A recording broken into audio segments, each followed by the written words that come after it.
Rocks and Riot Squad. Don't know what to do. Every day is blue. I think that they just want my mind numb.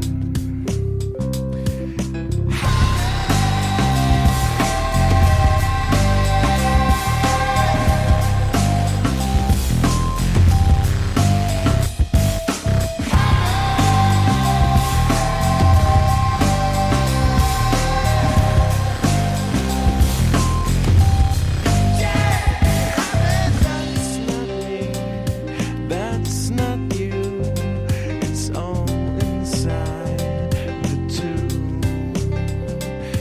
Let them talk, let them speak. I'll stay home and drool.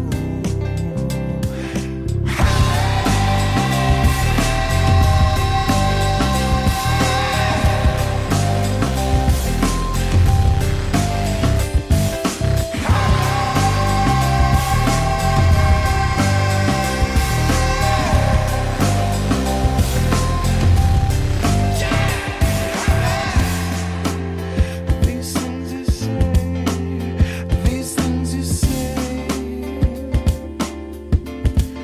I don't wanna hear them. Not today.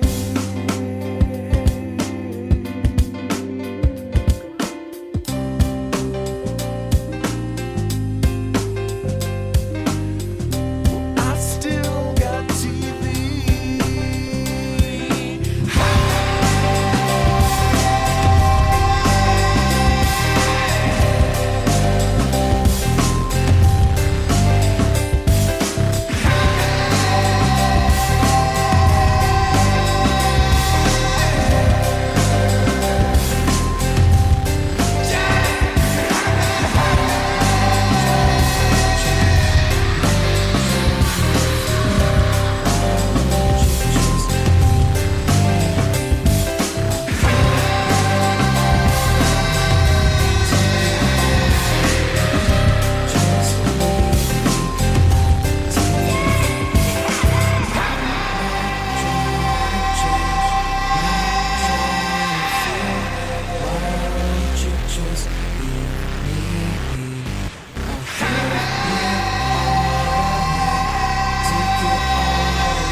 For many of us, spirituality is just the quest to find essence or true meaning and to really just connect with a higher consciousness.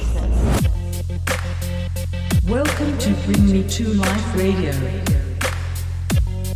Connecting with your spirituality is very important in this life. By becoming mindful of all of it, you can realize where you are and if that is leading you to where you want to go.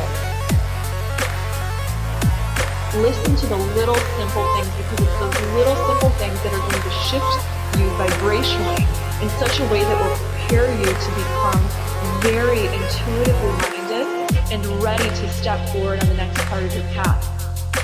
I hope you can feel the love that's inside you, that's inside me, that connects us.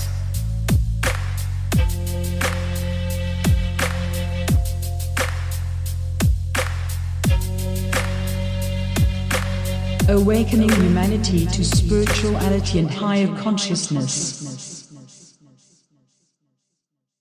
The first song that we played was TV Song by Papadosio. It's an oldie but goodie from one of their biggest albums to end the illusion of separation. Coming up on today's broadcast is some brand new music, including Psychology and Aloka, as well as music that we've never played here on the network before. Hello everyone, and welcome to Bring Me to Life Radio. My name is Suleiman, and it is a blessing to be here with you. In about 30 minutes, we got Sarah Hall's show, Through the Eyes of the Angels, rebroadcasting a live episode she did on the Winter Solstice and Rituals of the Sacred. After that, we got an hour of Papadosio music, including songs from their newest EP, Pattern Integrities, followed by a variety of music including Rising Appalachia. In about 3.5 hours, we're going to be playing a talk by one of my favorite motivational speakers, Les Brown, and his speech is titled, It's Possible. It's a really awakening and inspiring talk, and it inspired me, so I'm sure that it will inspire you. We will end the broadcast with a guided meditation. Also, today I will be live on Twitter, and you can tweet us at PBM2L. Let us know you're listening, and we'll give you a shout out here on the radio. Even if you're listening on a rebroadcast, you can still tweet us, and I will give you a shout out on another episode. We invite you to check out our Patreon page and become monthly supporters to keep this network running. Not only do you help us to awaken humanity, you can also receive some great perks, including handwritten letters, chances to join the show, opportunities to get free tickets to the Crystal Chalice Awards, and much more. Go to patreon.com/bbm2l to learn more. Coming up now is a brand new single by Stricology and Aloka. This track is available to purchase at alokaheart.bandcamp.com, and all proceeds go to helping the water protectors at Standing Rock. This song is called Unity.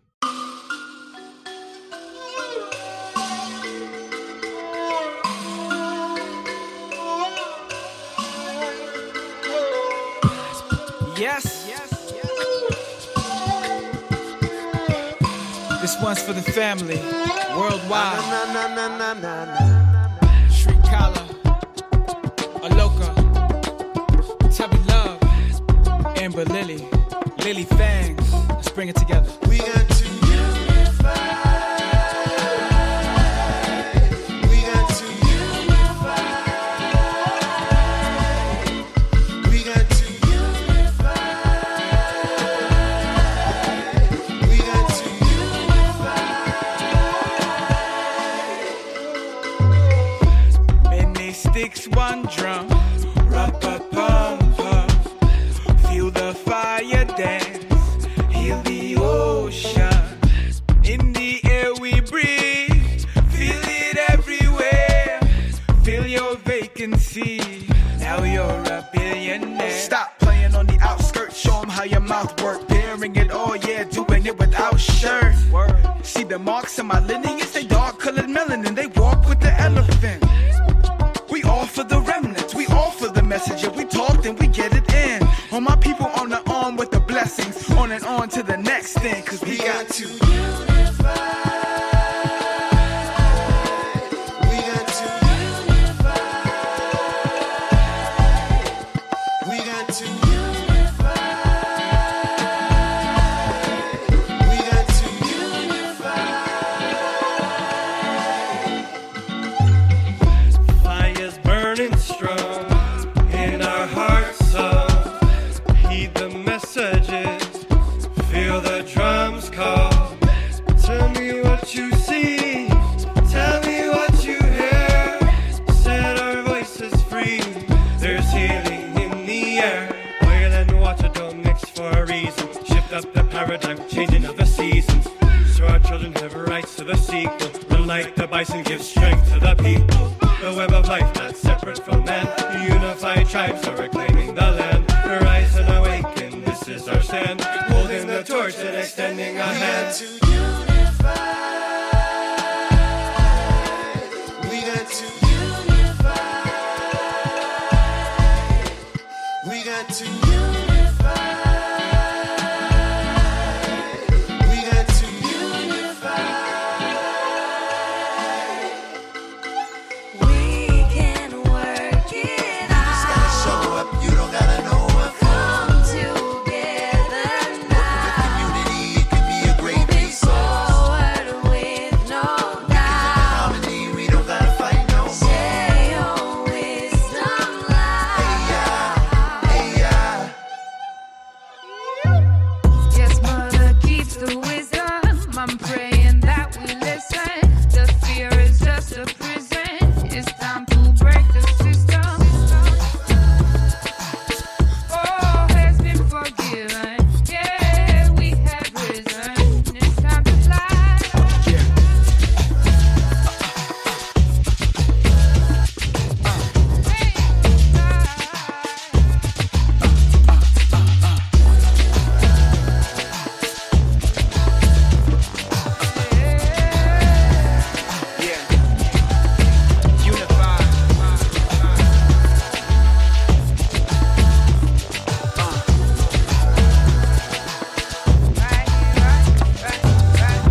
Within my soul there's a place where the flower of communion lays its petals of grace to unfold into the season. Now behold the highest reason.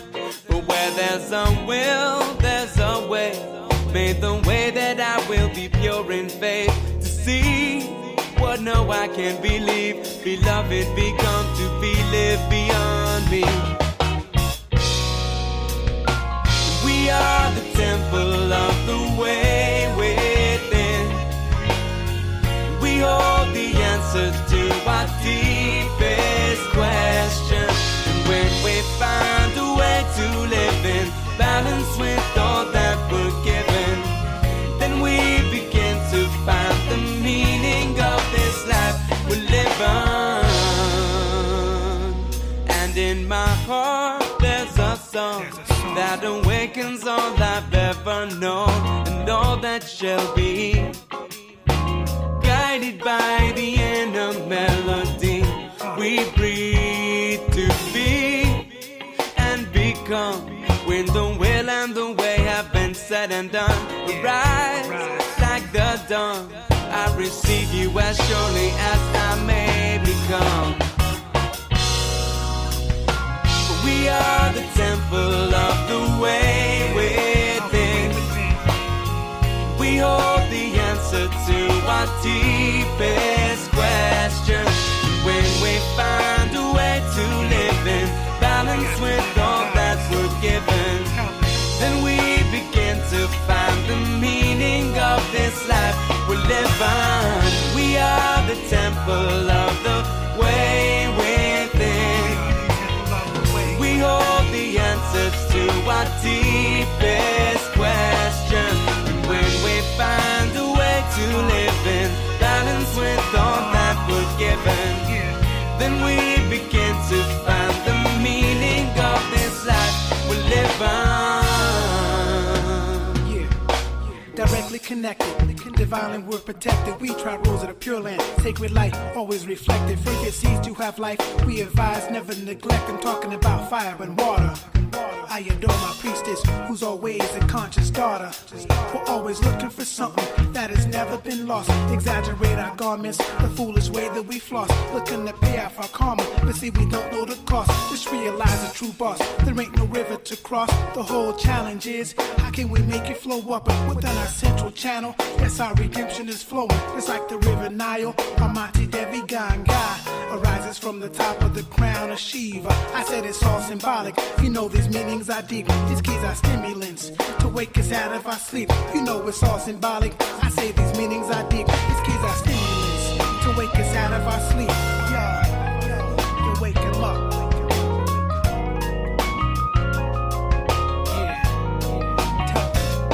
River of love, giver of peace, lead me to the open sea. Holder of truth, keeper of faith, lead me to the only way. River of love, giver of peace, lead me to the open sea.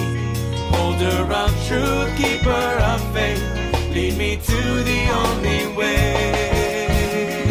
For within my soul there's a place where the flower of communion lays its petals of grace to unfold into the season. Now behold the highest reason. For where there's a will, there's a way. Made the way that I will be pure in faith to see what now I may believe. Beloved, become to be lived beyond me.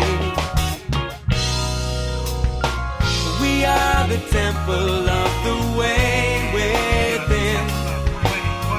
We hold the answers to our deepest questions. And when we find a way to live in balance with all that we're given, then we begin to find the meaning of this life we live on.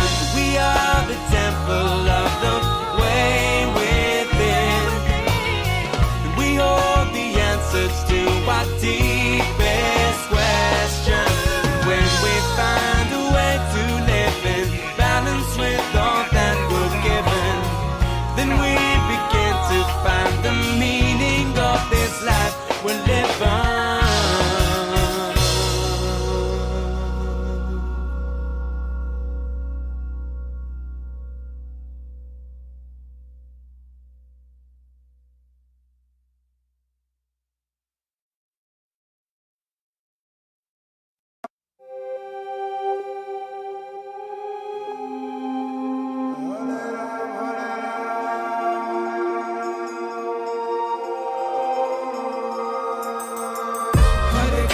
Hare Krishna, Krishna Krishna Hare Hare, Hare Rama Hare Rama, Rama Rama Hare Hare, Hare Krishna, Krishna Krishna Hare Hare, Hare Rama Hare Rama, Rama Rama Hare Hare. I don't wanna understand, I just want you to come and take my hand.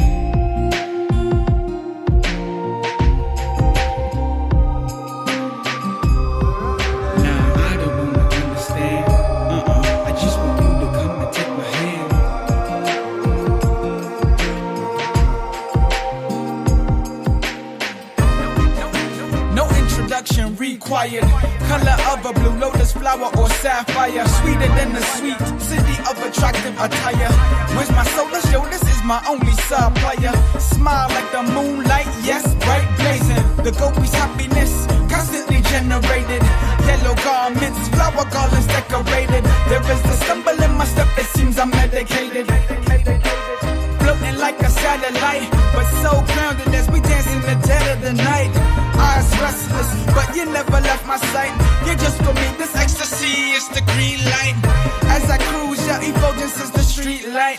Not satiated, but yeah, I'm satisfied. The mountains on your pinky, it's alright to just receive, no need to put up a fight. I don't wanna understand, I just want you to come and take my hand.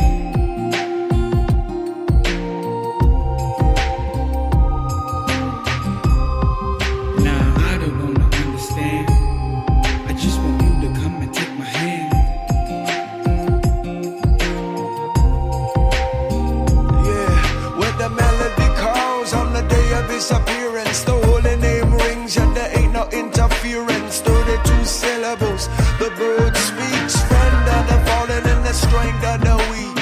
The one I seek, he be running through the pasture. Cow, her child, come fast. Put the name on my tongue, then I watch kingdom come as I fall at the feet of my master. Right there, oh, what can I say to the Lord and the gopis I pray?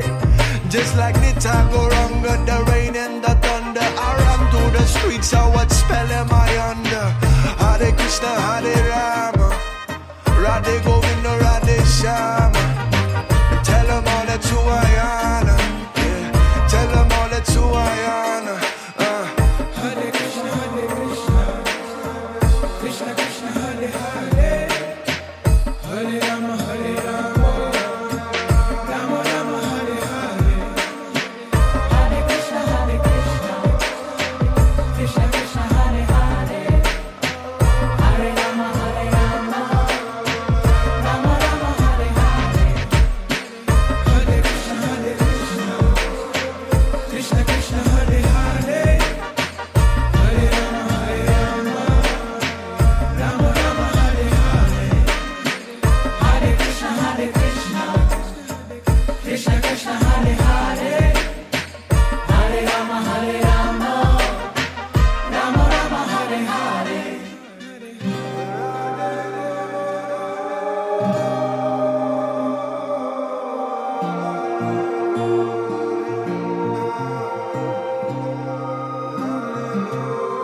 Now I don't wanna understand, I just want you to come and take my hand.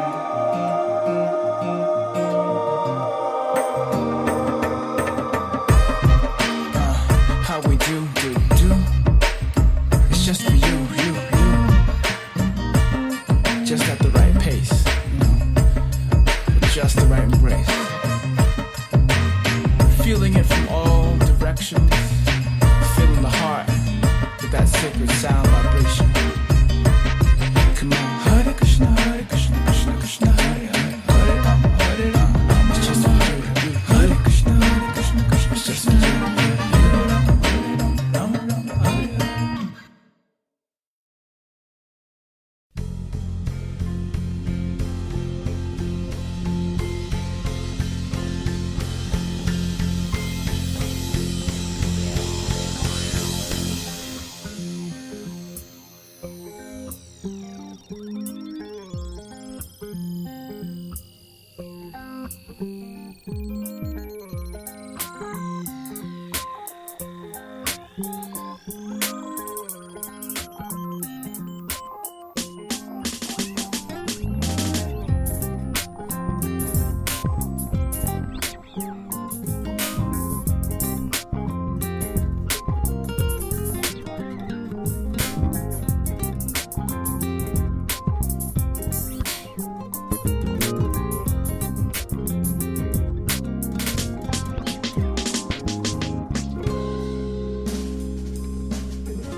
That last song was Utopiate by Papadosio.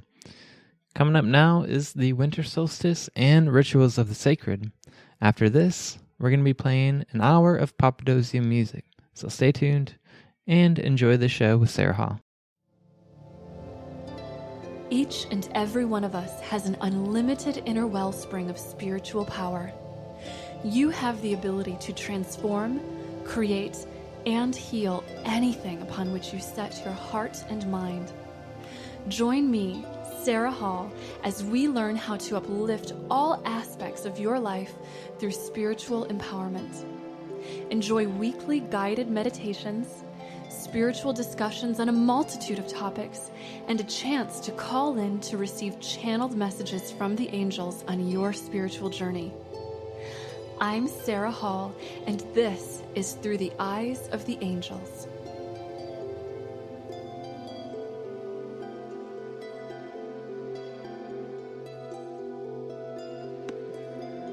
Hi everyone, happy holidays, and thank you so much for tuning in to today's show, where we'll be discussing the meaning and spiritual significance of the winter solstice and the power of rituals. Every single one of us, whether we consider ourselves spiritually minded or not, perform rituals and have partaken in greater cultural or communal rituals. Rituals seem to be something that we as human beings gravitate towards. There's something in our spiritual and psychological nature that just seems to derive comfort, self-empowerment, inspiration, and even healing from practicing rituals. A ritual is any physical world activity you practice to achieve a mental or spiritual goal or state of being. So a ritual can be something as simple as what you do in the morning to feel ready for the day. A lot of people, for example, incorporate the element of water into that sort of ritual. They'll maybe shower or wash their face first thing in the morning, not only just to get clean, but also to feel clean, to feel energized, awake, and ready. It's their time to collect their thoughts or focus their energy on what they will become, create, or do during the day.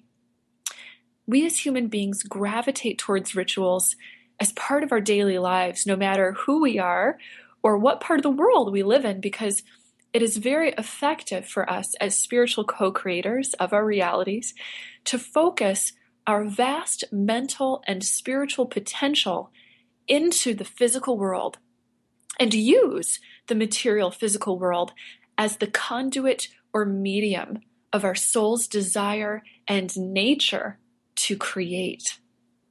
All of us are naturally highly creative beings, and we create at each level of being. It's clear that we create at the physical level of being. We build cities, create works of art and technology that's forever lifting the human mind and spirit into new experiences and realities. We can clearly see that we also create at the mental level of being, as the world is full of stories, ideas, philosophies, and great imaginings that have given birth to whole new worlds that exist just inside the human mind. And did you know that we also create at the spiritual level of being? We as human beings are capable of creation through spirit. We powerfully shape each of our own souls through the experiences we have in our lifetime, to the extent that most of us carry memories and spiritual impressions from previous lifetimes. We also create spiritually through meditation or other practices in which we are focusing on and directly accessing or relating to our spirit. Meditation, for example, can help us to bring the highest spiritual energies and states of being into our mind and presence, awakening and expanding the potential within our perspective and our awareness. Energy healing arts such as Reiki also allow us to create spiritually by directly touching, moving, and rearranging spiritual energy in order to heal. And rituals. Rituals are perhaps one of my favorite examples of the way we create spiritually, because again, all of us engage in rituals of some kind. If you look at age-old cultures from around the world, all of us everywhere have engaged in some kind of spiritual ritual, rituals designed to access spiritual energy in order to create, change, heal, or manifest something in the physical world. Rituals with the intention of helping us to come to know ourselves better, accessing the feelings deep in our hearts, or perhaps pioneering the states of being that we're capable of. Or rituals designed specifically for us to touch God, to know our spiritual origin, to return to that origin, or to perhaps bring back knowledge from it. I believe that December is a magical time for exploring the idea of sacred rituals, because this is a time when cultures and traditions throughout the world acknowledge the idea of divine spiritual light through ritual.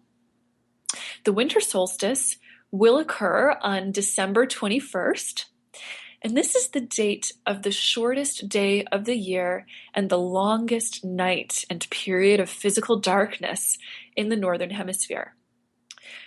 Religions and cultures around the world have chosen this dark time, depending on where you live, sometimes a very cold, seemingly bleak and lifeless time in nature's cycle, to focus on light.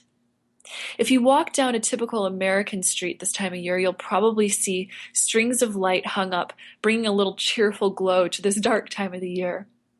This is the time that Christians celebrate the birth of the Christ, who is symbolically called the light of the world.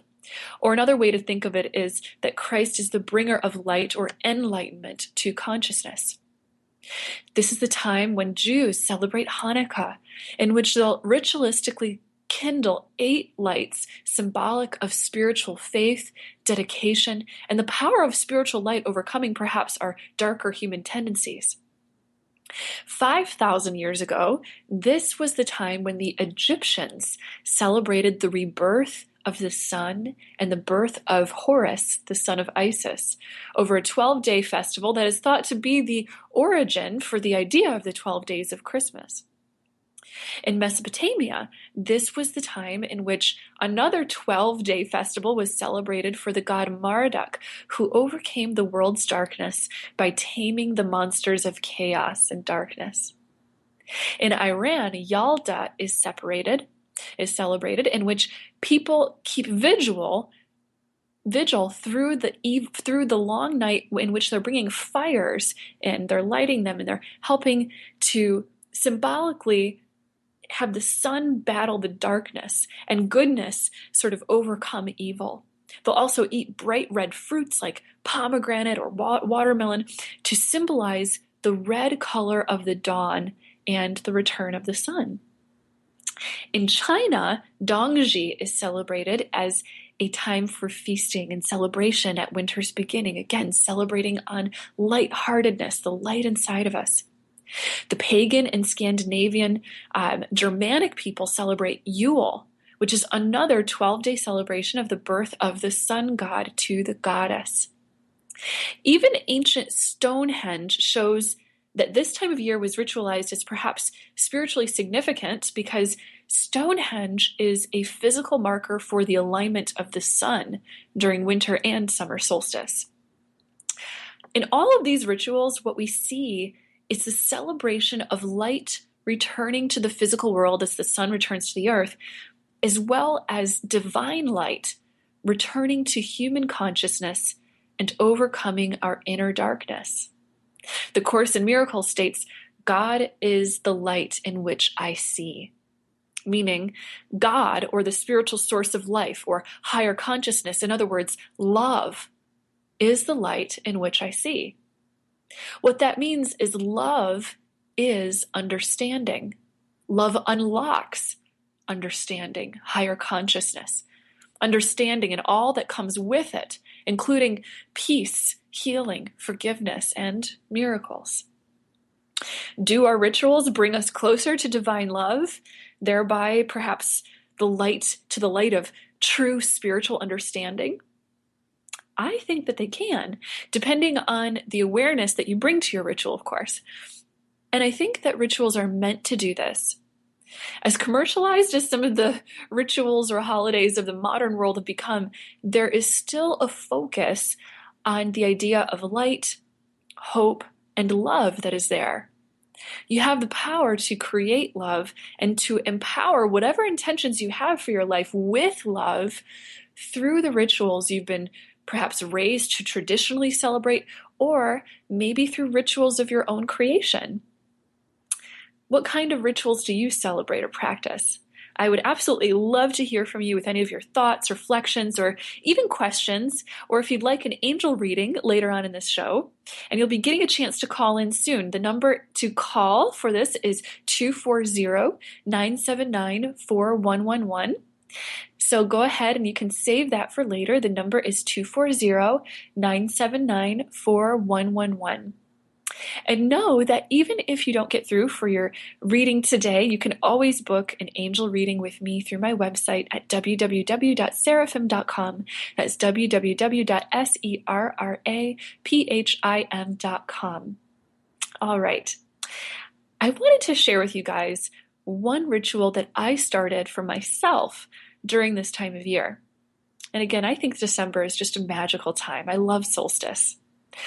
I used to attend events at a Vipassana meditation center called the Deep Spring Center that was founded by a woman called Barbara Brodsky. Barbara is an amazing woman. She became deaf over 40 years ago as the result of complications in childbirth. At about the same time, she devoted herself to the practice of meditation.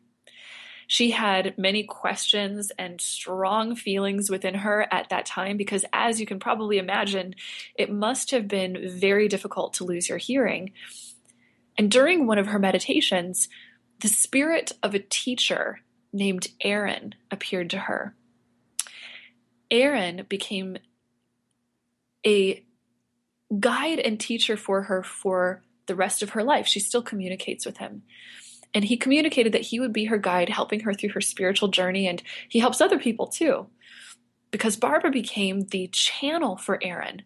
And she hosts also public events where you can ask questions to Aaron and hear his incredible wisdom and insight on life, meditation, and the human journey. So every December, Barbara would host an event called Christmas Stories with Aaron. You see, Aaron was once a living human being. He had living human lifetimes just like us. And in one of these lifetimes, he was a man named Nathaniel, who grew up in the Jewish Essene community in which Jesus was born. So Nathaniel knew Jesus personally. And so Aaron has many stories of his experiences with Jesus. And it's so wonderful to hear them. The first time I heard these Christmas stories with Aaron, I was absolutely enthralled, I have to say. The energy within and around me felt so incredibly imbued with love and light. And in my moments connecting with these stories, I had never felt personally closer, perhaps, to Jesus, who is an incredible teacher, ascended master, healer, and guide for us on this planet, no matter what your religion is. My feelings as I connected with these stories were so strong that I had the thought, wow, truth is an amazing thing. When you encounter the truth, there's nothing quite like feeling it in your body, mind, and very soul. Truth holds such an undeniable feeling to it, and I truly believe that Barbara really does channel the spirit of a being who knew Jesus personally. You can just sense it. So as my solstice gift to all of you, I thought that I would share my personal yearly ritual with all of you in reading one of these Christmas stories from Aaron. Barbara has actually published a collection of these stories in a book called 47 Stories of Jesus you probably have never heard. And you can find that book and other information about Barbara and the Deep Spring Center by visiting www.deepspring.org. So let's have story time. Are you guys ready? All right. I wanted to mention too that Aaron always pronounced Jesus' name the Hebrew way, Yeshua. So in the story, when you hear the name Yeshua, you'll know that it refers to Jesus. Okay, everybody settled in, comfy, cozy. Let's start story time. Yay! At the time of the birth of Jesus, I was a young boy, 6 or 7 years old. I was a shepherd near the town of Bethlehem, dwelling in the hills with my father and older brother. I was old enough to accompany them for this evening outdoors. The scene was very peaceful that night. I was wrapped in a blanket by the fire. My father and the other men told stories. Later, the night grew very still. And suddenly, there was a very brilliant star. We all saw it. Below us in the valley, some distance away, was Bethlehem. Never had I seen a star like that before. Nor, I would assume, had the elders, because they all grew quiet. Some felt afraid, but most felt a deep sense of peace and wonder. You have seen how a full moon shines on a snowy place and the way everything seems to light up. The star did the same thing. The whole scene seemed luminous in the distance. There was such a sense of deep peace, such a brilliance to the light. Music seemed to fill the air, not heard with our ears, but with our heart. Through all the lives I lived and time spent in between lives, it has been enough just to remember the love of that moment and the wonder of it. It seemed that a doorway between heaven and earth had been briefly opened, and some of the essence of heaven was pouring through. We were drawn as if by a magnet to descend the hills and approach the town. My father was hesitant to go too far from our sheep, so we did not go all the way, but stood on a hill perhaps a mile away. It was a night unlike I had ever known before or since.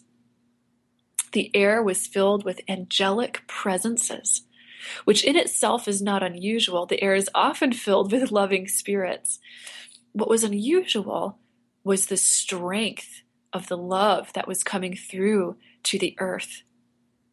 Even those who would have been skeptical of the existence of a divine visitation could sense the strength of energy that was present and the love. As an aside here, of course, my father understood what was happening, as did others of the Essene community, but most of the shepherds did not. The strongest memory is that of deep peace and a profound joy that something had happened far beyond the understanding of this young boy that I was, something that would profoundly change the world. Many went all the way to town. Others of us just stayed close to our flocks on the hillside. But no matter where you were, the light permeated everything. I cannot say it came from just that star. It seemed almost as if the earth itself glowed. We were in awe. Many of the adults began to pray. We sat there for many hours. Some of those who had gone all the way to town returned. I was dozing by this time, but I still heard the faint words of elders near me in the still of the early morning hours. A child is born. They call him the Prince of Peace. They say that his teachings will change the world. And then I remember my father's strong arms lifted me up and carried me back up the hill to our fire. I slept with a sense of joy and peace as I have never known before and rarely since. A sense that somehow much that had been wrong with the world was going to be righted, that new hope was offered to the world. Although they did not see each other very often, my father and Joseph and Mary were friends. The next day, I had the opportunity to walk with my father to see the baby Jesus. We brought him an orphaned lamb as a gift. This visit was great blessing to me. I was given the opportunity to hold the blessed infant, and there was deep joy in that closeness. I could feel from him a sense of love and profound peace. He didn't cry in the way many newborns cry. I'm sure that when he was hungry or uncomfortable, he gave voice to his needs, but mostly he simply radiated peace, and he met my eyes with a deep, loving focus. And then, you know history, his family took him away for reasons of safety, and I did not see him again for a number of years. When they left, that lamb was given to me to care for. I always knew which one it was amidst the larger flock, cherished him, and looked forward to the day when I could return him to this beloved child. That day came perhaps 4 or 5 years later when they returned to Mount Carmel, when it was deemed safe for them to return. I was about 6 years older than Yeshua. He had been told his friend Nathaniel had given him a lamb, and that he, now a 5-year-old, would have the lamb for himself when he came home. What a joy it was to give it to him. He was very curious about what I did, so through the years he was permitted to come up into the hills with me, often just for a few hours, but sometimes for a few days, especially as I was a bit older and more trusted to care for a younger child. I called him a younger child, but when we were 7 and 12, there was really no age difference between us. If anything, he was the elder in both heart and skill. We had both been studying. Yeshua more listening in on the older boys' classes about manifestation. One does not light a fire, one invites the already present fire to express itself. It's already there. We were in the hills together for several days. The weather turned cold and rainy. I began to rub sticks together to get a fire started. It was cold, the wind was blowing, and I could not find enough dry tinder to get the fire started. I'd get a spark, and then it would go out. Finally, young Yeshua looked at me and said, "Nathaniel, just light the fire." I paused in my efforts. So Yeshua put his hand on my arm, said, "Stop all this nonsense." He simply looked at the damp wood, and there was fire. I understood how to do this conceptually, but confess I had never successfully done it. So here was this younger child showing me. Throughout our lives, he constantly showed me. He taught me. He led me. He understood so deeply. He taught me faith, love, and courage. He taught me wisdom. I've told you so many stories throughout the years, it's hard not to repeat myself. More than anything, he understood the light in all its meanings. He understood that he had come as a bearer of light, and that even if he lived his life with skill, there was no guarantee that he could do what he came to do. But if he had the love and courage to walk his path, that it could literally change the world. You look around you now at a world in which there is so much darkness, so much fear, hatred, bigotry, and greed, and you wonder, did he really change the world? My dear ones, if he had not come to remind you of the light, you would not be sitting here asking if it's possible to bring forth this light. You would be lost in the same darkness as your ancestors, caught in greed, fear, and hatred. All of you here in this room are old souls. You've all incarnated in this lifetime with the intention to be bearers of light. No, you will not be asked to have the courage he had. You will not be asked to hang on a physical cross and to experience such torment of the body. That's not your plan. Your plan is to seek the highest consciousness within, and the whole world to invite that consciousness to manifest, literally to speak love and truth to fear and hatred. Each time you do this, even in the smallest way, it does change the world. As you practice in this way, you do experience your own crucifixion of sorts through the pains of the body and the heart. Each time you rise above negativity and darkness, you further lean on the light, and you learn to support love. It is not so different now as then. There is always the choice to serve light or darkness. While many of the shepherds were kinder, more loving, and less materialistic, not all who roamed the hills were kind. Yeshua was with me once when boys who were about my age came forth and began throwing stones at us. It seemed their intention was to steal one of my sheep and take it away, and also just to humiliate Yeshua and me, to show their power and to feel big, as some boys wish to feel. I was small of stature, and these boys, while perhaps not older than me, were bigger. I was a bit frightened of them. I was not about to give up the sheep to them without a fight, and if Yeshua had not been with me, I would have simply protected my sheep even if they beat me up. But Yeshua was 6 years younger, and I had a responsibility to protect him. So I was about to hand over a sheep. A lamb is what they wanted. They were calling me names, coward, baby, and those kinds of names that boys sometimes call each other. They hardly noticed Yeshua. I asked them which lamb they wanted. I steeled myself to their name calling and not to react.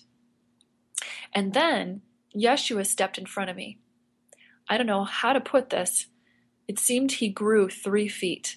This was a 6 or 7-year-old child, but suddenly he was big and powerful. His energy field blossomed out enormous, and these 3 boys fell back. He said, "Why would you steal my brother's lamb?" He simply looked at each one in the eye. They were about to run away, and he said, "Stop, don't run. You did not answer my question. Why would you steal my brother's lamb?" One of them shuffled his feet awkwardly and said, "Because we are hungry." So Yeshua turned to me and he said, "Can they come back to the fire? Can we feed them? Can we go to your father and see if he has spare food for them?" So he did not shame them. He heard them deeply and respected their need. He was not afraid to use his power to stop negativity, even at that tender age. But he also was not enamored of his power, and he did not misuse it. We had just come up into the hills and taken over the flock. My father had left us there for several days with an abundance of food. I was afraid to invite these boys back, but Yeshua said, "Come." So we went to my fire and we ate. They asked him, "Who are you?" And he said, "Yeshua," just that, not "I am God" or "I am divine," just Yeshua. "But who are you?" "I am a son of God as you are sons of God." Remember, this is coming from a small boy. "I choose to live my divinity, and you can too." Now he had their attention. How do we do that? He said to them, "You were attracted by the size of my energy field and the power you felt from me. It is not my power, but issues through me from our Father, from the source. You also have that power, but you cannot tap into that power if you use it for mischief. You can only tap into that power if you use it for good. Do you want that power? Yes. What is there good that you can do?" As we finished eating, they were talking about those in their community who had need. I heard about these boys some months afterward, that they had gone home and in their village there was a widow with some young children. They had taken it upon themselves to supply food, firewood, and other things for her. They had grown so much in stature and in the respect in their community that instead of being treated like they were 12-year-olds, often naughty boys, they were treated like they were loving men. They were coming to know their own divine power. He could so easily have overwhelmed them and humiliated them, but he did not choose to do that. He chose instead to use this as a teaching opportunity. He didn't change in that, whether he was 6 or years later as an adult. I never saw him humiliate anyone or use his power in any way that harmed anyone. But I also never saw him afraid to express his power in ways that could do good in the world. At a time when he was moving into his ministry and had begun to understand where his journey was taking him, he understood that he had the power to change the course of things. He understood the responsibility that came with that power, that this life was not his own, as none of your lives are your own, and that he must simply follow the way that opened before him. Before the crucifixion, he questioned, am I to die that way? Would it not be better for me to live? He was not asking me. He was simply raising the question in himself. And I was blessed to be there, sitting and to hear it. And then he answered it to himself, no, I'm the servant. And I simply follow the way that is laid out before me. I am the light. And only as I live that light can I remind others that they also are the light. It is not easy to be a light bearer. One must learn how to find space for one's negativity. For the light bearer is also a human and does feel fear, anger, greed, and other such emotions. The most important thing is never to forget what you really are. I call you angels in earth suits. You are the angel. You are divine and radiant. You are a light bearer. He never asked others what he would not do himself as well. There was a night in which we sheltered in an old barn. The roof leaked. The man whose farm it was had been ill, and though he had thatching material, he had not been able to climb up on the roof and to mend his roof. It was a cold and rainy night. Animals were huddled in the barn in a dry corner, and a few of us humans huddled there also, seeking what shelter we could find between the holes in the roof. The rain let up just a little, and some of us looked at the thatching materials and said, let us climb up on the roof and mend it.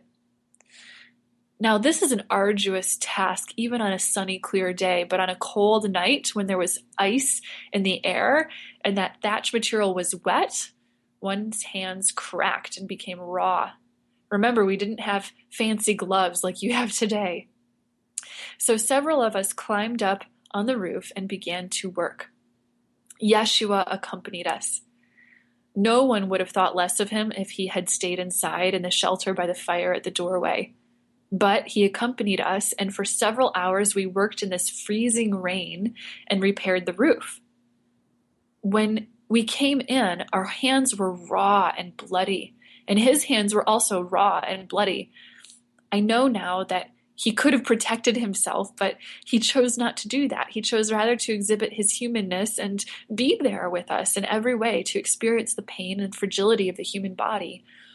When we came in, he turned to each of us as we entered the door and took our hands. I also know at that moment he could have healed our hands instantly, but he chose not to do that. He didn't want to be seen as the instrument of our healing. He wanted us to be empowered and to know that we had the ability to heal ourselves. So he took each of our hands, and as he held my hands, I felt warmth course through me. And almost immediately, the pain lessened in my hands. The bleeding stopped within a few minutes. There was warm food prepared and we ate. We slept by the fire. When I awakened, my hands were healed. His hands were healed. All of our hands were healed. I asked him, did you do this? He simply said, love healed your hands. In these ways, he taught us to know our own light and our ability to move beyond the smallest human self with its fears and body fragility, and to know the immensity of our power of the human form and of the power of love. All right. So those were just a few of the stories from Barbara's book with her 47 stories about Jesus that you probably never heard. Again, if you are interested in reading more of these, you can visit Barbara's website at www.deepspring.org. Those are just so beautiful. They give me chills. They warm my heart, sort of thing. It's just so heartwarming and powerful to hear these stories. I love them. So with that, let's go ahead and just do a quick meditation together. I would love to in the spirit of light, connect all of us together with a feeling of divine light. We can spread that out into the world. So go ahead and make yourself nice and comfortable. And once you're comfortable, you can close your eyes and take in just a few nice, long, deep, healing breaths. Feeling as you do that your presence and awareness is immediately breathing in a beautiful, bright, divine light. See and feel that light igniting at the center of your mind. Notice that with every breath you take, the light grows brighter, grows bigger, and stronger. As you connect to this light, invite love from your heart to fill it.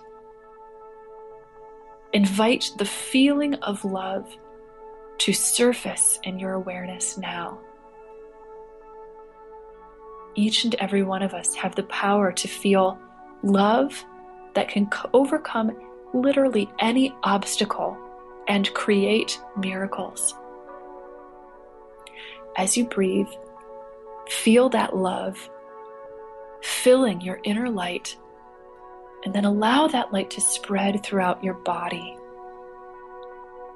Feel the light moving into every cell of your physical body,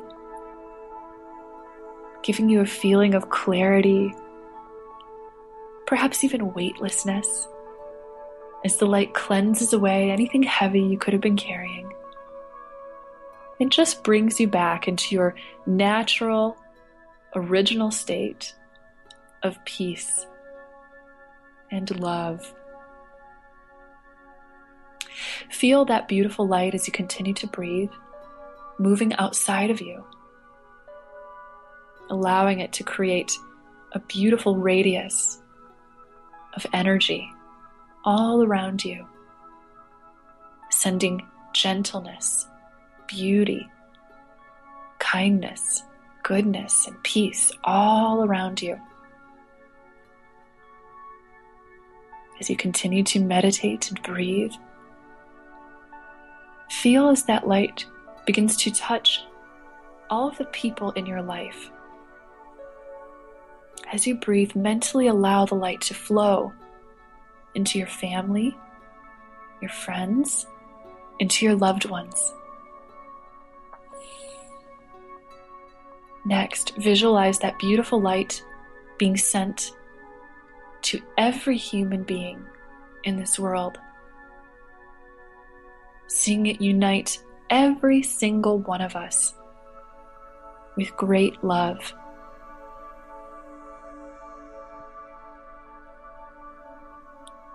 With your next deep breath, notice that the angels are present in this light-filled space of love that connects all of us.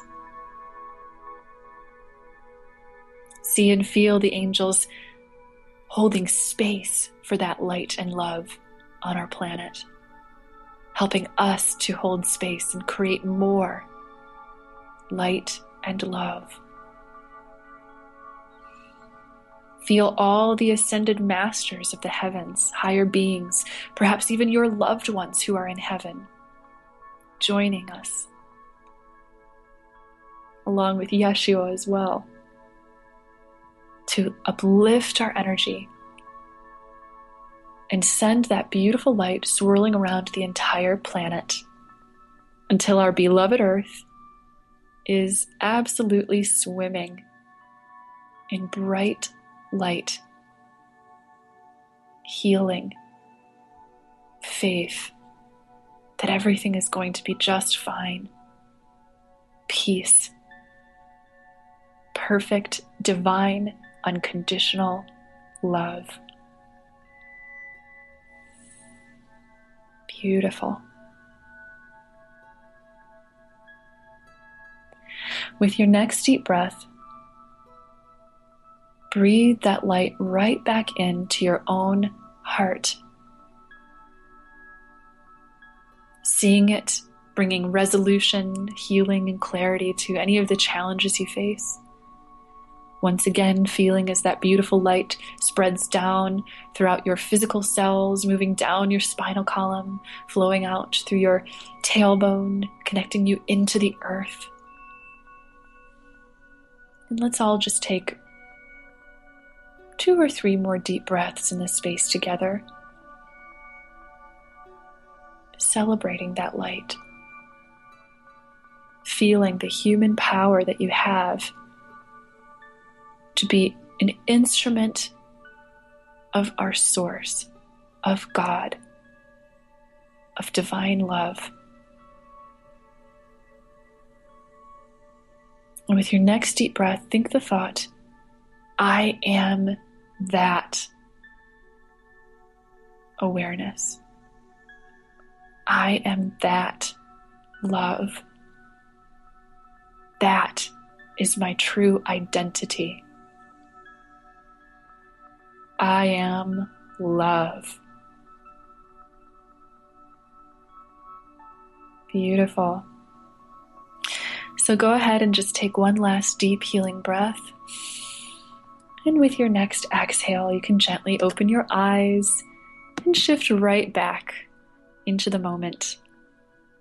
Beautiful. So now we will be opening up our phone lines as we all adjust and come back into the moment, so that if you'd like to call in with any thoughts, any questions, or perhaps for an angel reading, you can do so again by calling 240-979-4111. Once again, that number is 240-979-4111. All right. So as we're waiting for a caller today, I am going to do a group reading for everybody who's watching. And this applies to you, this reading, whether you're watching it live or you're listening on rebroadcast. So let's all hold intentions as I shuffle these cards. Today I'm working with the Ascended Masters Oracle cards by Doreen Virtue. And I'm going to just pick 3 cards for all of us to see what sort of messages Spirit wants to bring us for today. Beautiful. So the first card that I have pulled is the Focus on Your Strengths card. Focus on your strength because your strength comes from the light. Repeat this meditation, I'm hearing our guide say.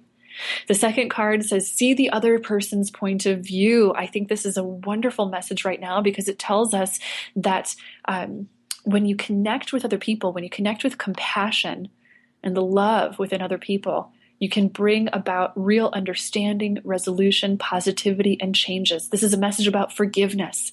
We are powerful when we forgive. Our third card is the Peace Offering card. I love it, saying that as you culminate in focusing on the light, focusing on your strengths, focusing on the inner spiritual power you have to forgive others or to forgive yourself, to forgive the world, to understand others, to come into a state of compassion, that you then experience peace. That's how we bring peace into this world, into our own lives. So it looks as if we have a few callers. So we're going to go ahead and take our first caller for today. Let's see, caller, you are now on the air. If you could go ahead and introduce yourself and let us know where you are calling from today. I am Sam, and I am calling from San Diego. It looks as if we're having a little bit of trouble getting connected with our caller. So let's just give us a moment to fix our technical difficulties here. And we'll see if we can connect with them. Okay, caller, are you now able to connect and hear us? Let's see if we can hear you. You can go ahead and introduce ourselves with your name and where you're calling from. Okay, can you hear me okay? Yes, I can hear you now. Hooray. Okay, perfect. So my name is Sam, and I'm calling from San Diego. And so thank you for your talk. And I just had a question about my income right now, because I just found out through my work we aren't going to be working for a couple of weeks. And so I'm looking to see what's going to kind of happen with regard to work and finances coming up, and And then I just also had a question about my health, chronic health condition, and just wanted to see how that looked. Yes. So thank you so much for your call today, Sam. So the first thing that we'll do is we'll tune into what's going on with finances. And I'm going to turn over the cards that I pulled for you in this and see what messages we have from your angels and your guides right now. So our first card that we have is the energy healing card. Very interesting, the energy healing card. And right away, the message that I'm getting from your angels is that there's something that is actually divinely aligned, or there's a divine timing in the fact that you're not going to be working for a couple of weeks, or that you'll have a little bit more time on your hands. Your angels are saying that there's something that's incredibly healing about this time for you, and that it brings a little bit more balance into your life.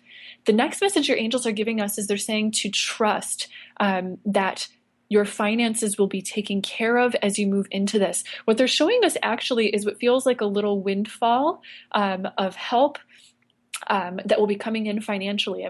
I'm seeing that there is what looks like potentially either a gift of a little bit of money or even a loan of some sort. And I'm seeing other people around you. So it's possible that this could come from someone who loves you or is connected with you. But there's something that comes through where there's just this magical sense that things are taken care of, that you're sort of patched over financially during this time, and you've got your bridge that will keep things going for the next couple of weeks until things change in your work life. Speaking of work life, it looks as if there may be some positive new changes that are coming in terms of your career, your work life.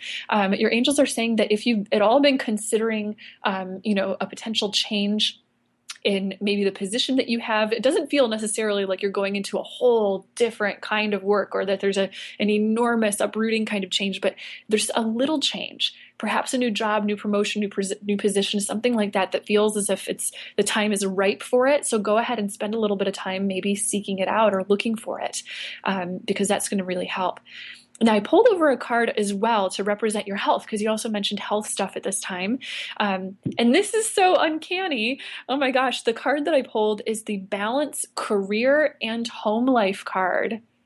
Balance Career and Home Life. So it's right in line with what our messages were before, that say that this time in which you are getting to have a little bit more time to yourself is a time where you're going to be able to reevaluate your lifestyle, things that are going on in your career path, perhaps potential changes you'll bring in with your career, and that what that equates to at the very end feels like it's definitely financial wellness. Your angels are saying that you won't have a repeat situation like this again, where you feel like I'm high and dry for a little while, and what do I do? It feels like there's a lot of steadiness, reliability, and dependability coming in as you make a career change or uplift or something like that.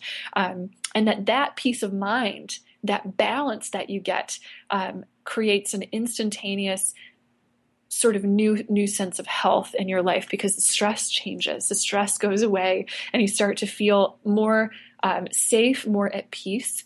And then the last little thing, your angels are directing us right back to the energy healing card again, stating that if you can actually go towards some energy healing to even further about this releasement of any stress and coming back into balance between home and career and physical health and all of that, the energy healing will really help. Energy healing feels like it's something that would resonate with you really well. Any thoughts or further questions on any of that so far? So yeah, that's really interesting. And I'm just wondering if you can tell, because my current job, it's a project that we're on right now, and the project kind of comes to an end January, February, if you're still doing well and they want to keep you on to the end. And then after that, there's a new project that starts in about February. So I'm wondering if maybe the change is going on to the next project in February, because the reason why I like this job and I want to keep this job is because I'm working from home. And with regard to my health, that's really valuable for me at this time, is that I want to make sure that I have a job where I can continue to work at home and not have to go out into the workforce. Yes.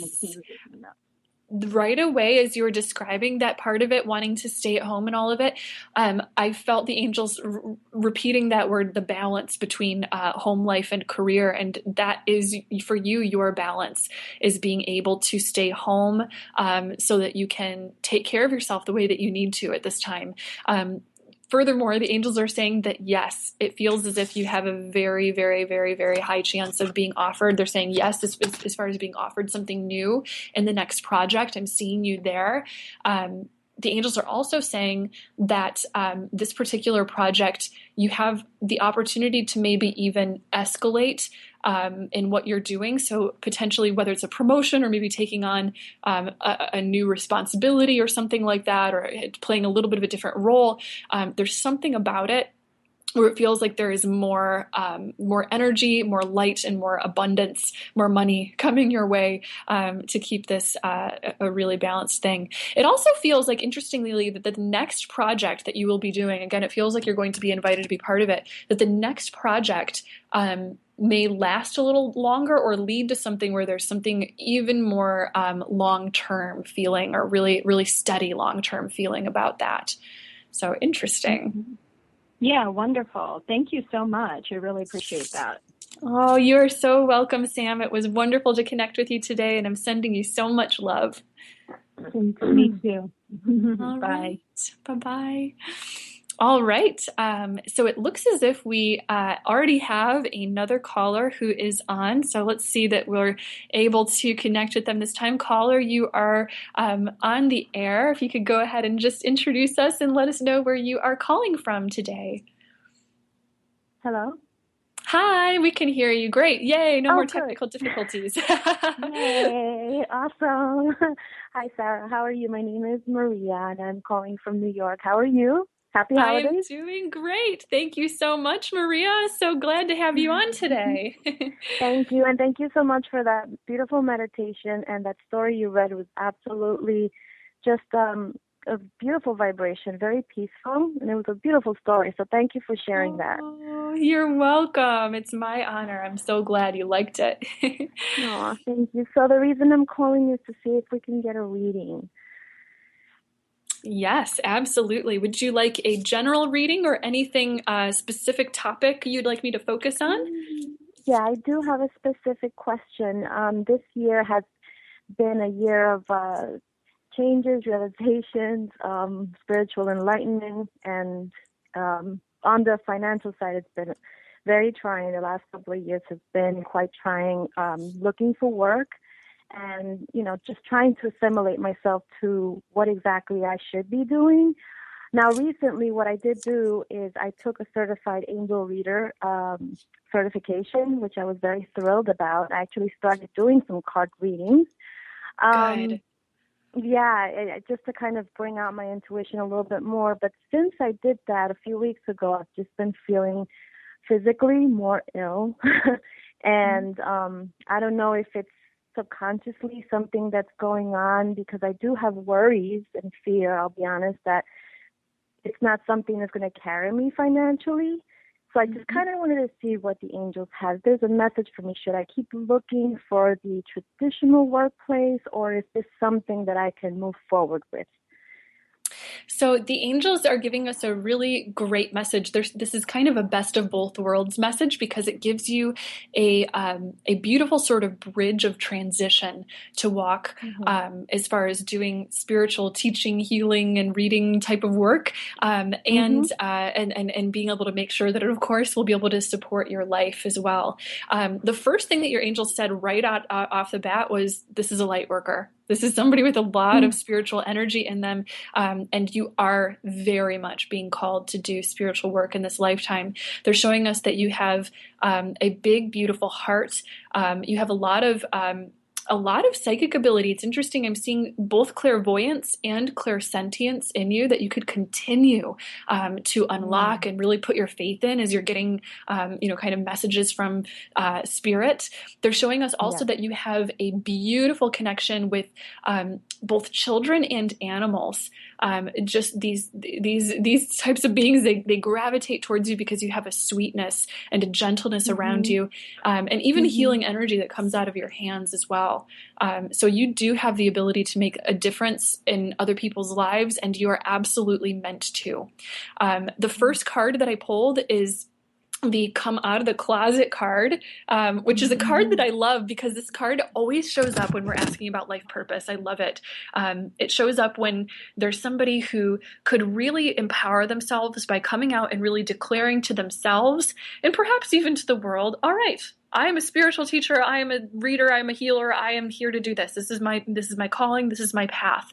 The angels are saying that there are many practical ways that you can sort of come out of the closet, so to speak, which is to make yourself as available as possible in any community settings that you have, or even, of course, online and all of that, all the different opportunities we have to do that. Really make yourself available and start regularly communicating with the world, sharing your thoughts about spiritual things and sharing any messages that you receive. Because again, you are a channel for these sorts of things. You have the ability to heal.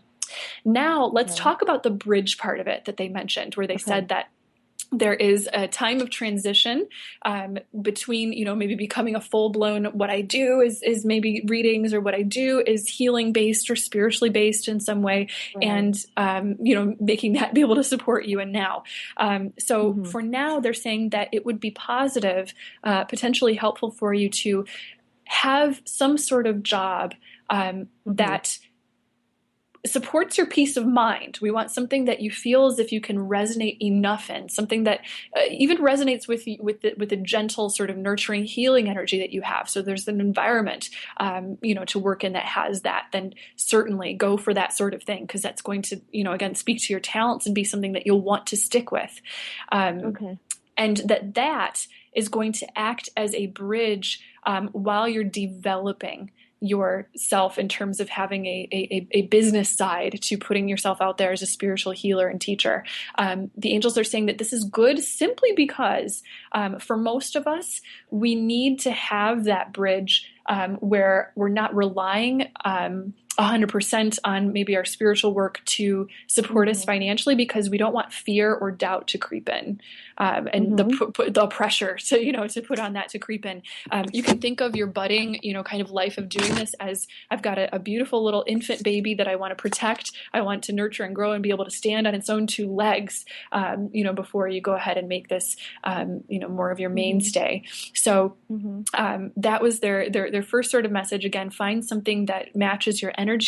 And they're saying that you will attract something that is good for you financially right now, in terms of a traditional sort of job, and in terms of already beginning to ask for money in exchange for doing your readings. The angels often say that we need to charge as much money as there is an energy exchange in this. And in the same way that a doctor, charges for their services so that they can go on being a doctor, because they're helping us, but they need to receive as well. You've got to honor the exchange of energy that is there, and you're offering something that is incredibly valuable. So you always need to make sure that as you do readings, as you embark on this, that you honor that sense of there being an exchange, and help to value what you're doing, because that's going to uplift law of attraction as well, and getting clients or students or whatever who will really, really be ready to receive what you want to give, who will be there valuing what you have to give. So continue forth on your path. It's a path where you're continuing to grow in all of this, and there is a lot of good that you have to serve in this world, for sure. The other card that I pulled for you is the persistence card. And again, I just love the law of attraction, because I think that makes such perfect sense. Persistence. So this is a time to keep going, protect what you started. You're on the right path is one of the biggest messages I hear about this, and trust that the steps that you're taking right now really are leading you not only to financial security in your life, but also to feeling like you are fulfilling your spiritual purpose, your calling in this life as well. So that's really beautiful. Ooh, One other little tidbit I want to add in. The angels just snuck in one other little message. They showed me an image of you writing. Yes, writing. Me. I'm writing as we speak right now, and I love to write. Yes. So Yay. please share. You have an inner writer in you, and I'm seeing a book that you will bring forward in the future. So that's another big part of your path. So know that any writing that you do now is starting to pave the stepping stones moving forward for you putting out a book. Oh, that's my heart's desire. Is since a child, I've always said I wanted to write a book. So thank you for that confirmation, Sarah. Thank you so much. That's amazing. Yay. One last question, since like I said before, I want to continue doing my healing work or readings. As a light worker yourself, what is the best advice for people like us? How do we protect ourselves from energies and any heaviness that we may enter and, that we may connect with? How do we protect ourselves so that doesn't affect us on a physical level? Yes, that's a great question. So the first thing that the angels always, they've given me this message before and they're repeating it now for us, is they're saying, call on the angels to do the work for you and through you, so that it's almost like you're not, putting a lot of your own effort or energy or taking on someone else's hurt feelings or anything like that on your own. You're giving it to the angels to shoulder because they are experts in doing these sort of things. I'm seeing Archangel Michael right around you, and he's of course our protecting angel. So call on Archangel Michael before every kind of reading or healing that you give, because he will keep your energy shielded and keep all of the energy between the two people involved in the healing balanced. So the healer isn't draining themselves or anything like that, and the other person is receiving what they need. The other little thing that the angels were reminding as well in this, which I really love, they're saying you can uplift the energy of any spiritual healing or reading that you give when you go into a mindset of service. When you really, really, really focus on service, on how can I help this person? God, let me bring in light and love to this world. That is one of the most incredible things that will keep you in a state that is protected, because it automatically just lifts you right up. It connects you to that divine love that we were talking about in our meditation and in the stories that we were talking about before. It has the ability to create or do anything. And you will probably notice, as I've also noticed before, and many other light workers, as well, who do healing, that when you focus on that service and you really get that spirit of divine love in you on how can I just help, and let it not be me that's helping, let it be God and the angels that are helping through me, then you get just a great amount of energy that comes through you. You feel, I feel refreshed afterwards. I feel okay. I feel just fine. So that's their guidance on that. Terrific. Thank you so much, sir. I really appreciate all these beautiful messages. They resonated. They make so much sense. And I've taken my notes. And thank you once again. Thank you for the time. You are so welcome, Maria. Have a wonderful rest of your day and happy holidays. Thanks for calling. Happy holidays. Thank you. Anytime. Bye-bye. All right. Bye-bye. All right, guys. So that was so much fun. I wish I could just talk to you guys all day. So it's so great to hear from you guys and see the beautiful people that we're all connecting with together. But now we are coming to the end of our show together. So thank you so much for listening. Remember that I will be live every third Thursday of the month at 12:30 p.m. Eastern on Project Bring Me to Life, bringing you spiritual discussions and angel messages. And you can tune in every Thursday at this time, remember, to hear the rebroadcast of the most recent show. All the shows are recorded and available to listen to as podcasts on iTunes, at Spreaker.com, and on the app for Android, Stitcher. I will also be posting the links for the podcast later on when they're ready on my Facebook and Twitter pages in case you missed it. And Project Bring Me to Life will also be posting those as well. You can like my Facebook page at www.facebook.com/SarahHall1111. And you can follow me on Twitter by visiting twitter.com/Seraphim444. That's SERRAPHIM444. And as always, of course, if you'd like to contact me for a reading, spiritual guidance, or healing session, you can visit my website at www.seraphim.com. That's SERRAPHIM.com for more info. And for more fantastic spiritual talk radio, music, art, podcasts, events, and so much more, stay tuned to the Project Bring Me to Life network and visit www.projectbringmetolife.com. Bye, guys. Thanks for tuning in to Bring Me to Life Radio. You just listened to Sarah Hall's show, Through the Eyes of the Angels, on the Winter Solstice and Rituals of the Sacred. Coming up now is The Bionic Man Meets His Past by Papadosio.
of all the rest.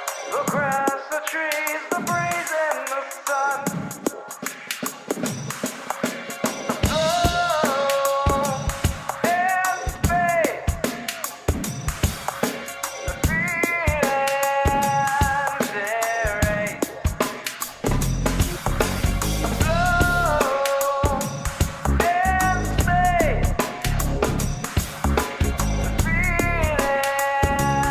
There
Trying times have helped you build a shell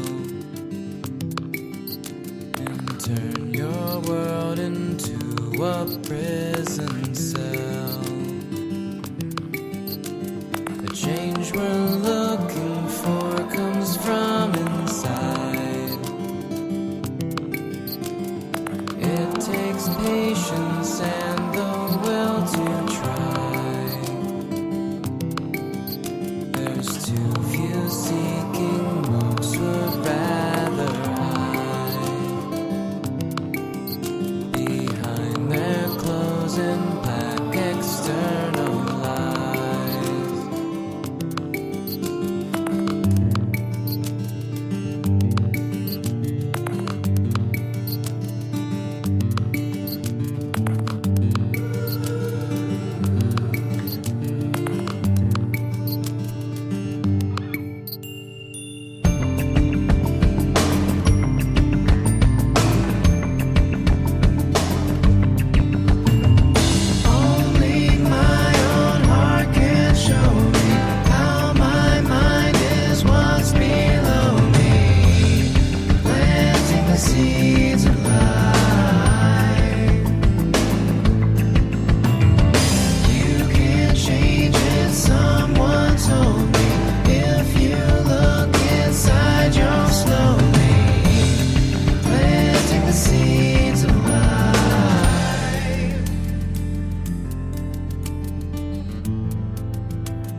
drop a stone in the water, and a most beautiful circular wave emanates. And I could then try it in milk, and it works as well. I tried kerosene, so I discovered that that wave is a pattern integrity.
the universe has its own integrity.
emotions run so wild.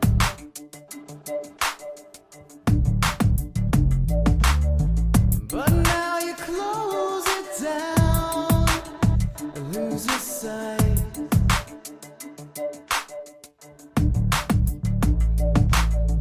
Because you only see black and white, black and white, black and white, black and white, black and white, black and white, black and white, black and white, black and white, black and white, black and white, black and white, black and white, black and white, black and white, black and white,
fire burn your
orchestra of notes to match my calculated footsteps.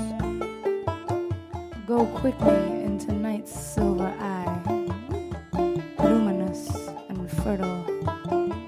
Exhale in one mighty breath the celestial symphony of the stars, and carry your pockets of whispers home to me. Carry your pockets of whispers. Drip down the chin of those who choose to devour its savory embrace. Drip, drip, drip down the chin of those who choose to devour its savory embrace.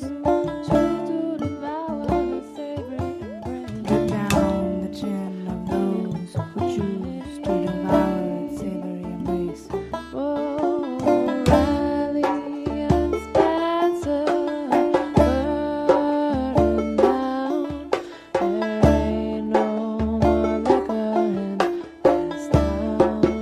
Oh, there ain't no more liquor in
This is Lainey Sullivan of Lobo Merino, and you're listening to Bring Me to Life Radio.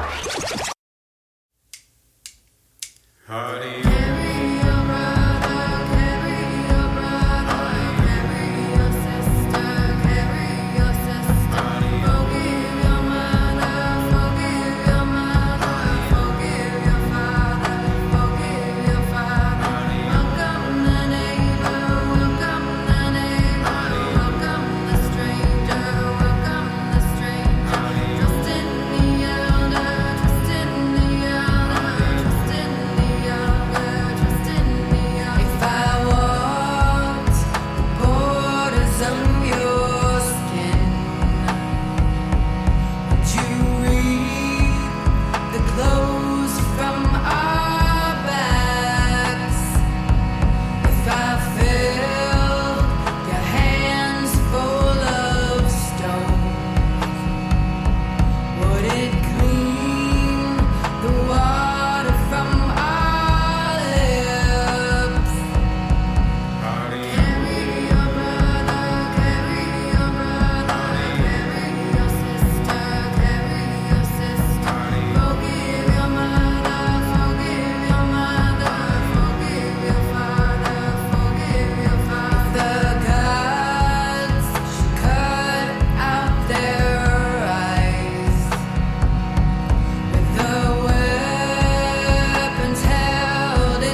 let your mind go.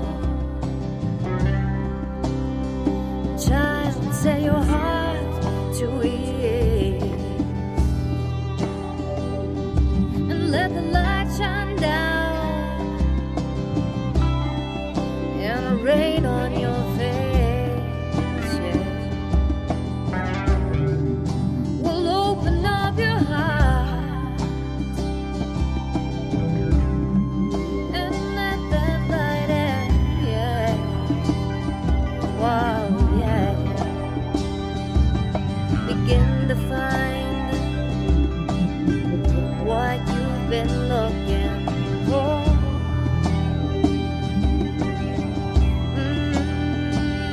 More space and time. You've been reaching.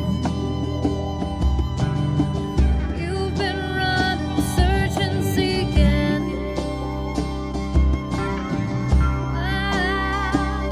Wanna find out what you've been looking for. What you've been looking for, yeah. Well, open up your eyes and be here now. You're home, yeah. Well, open up your eyes, child. It's time to stop your running. Whoa, yeah, yeah, yeah, yeah.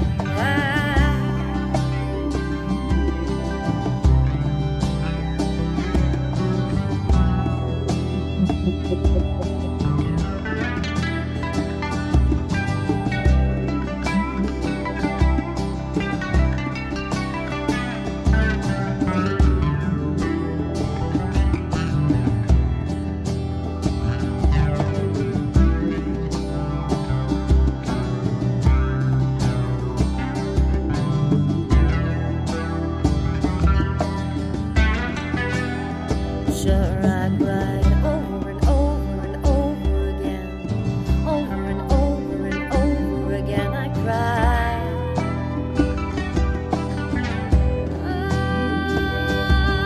Release me. Could you release me? Oh, release me. Could you release me?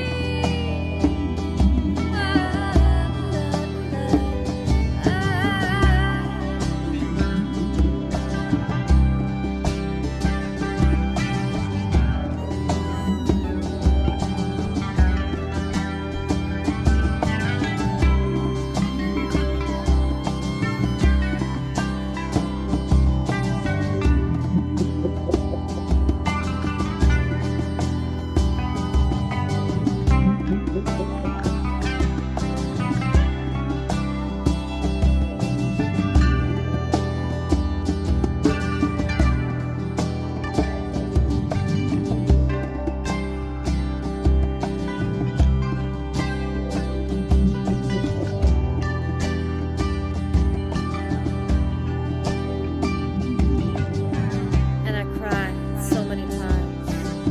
Lord, take me home. And I knew you heard me.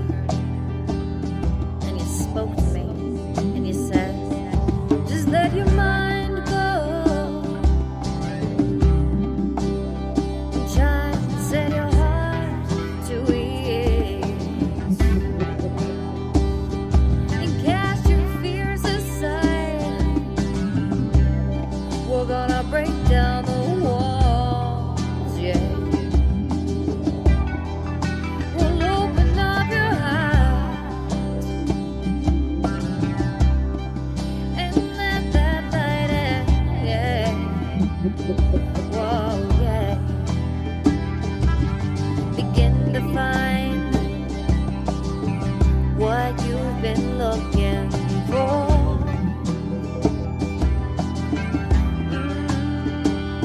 More space and time.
Give thanks to Zadig for the beat.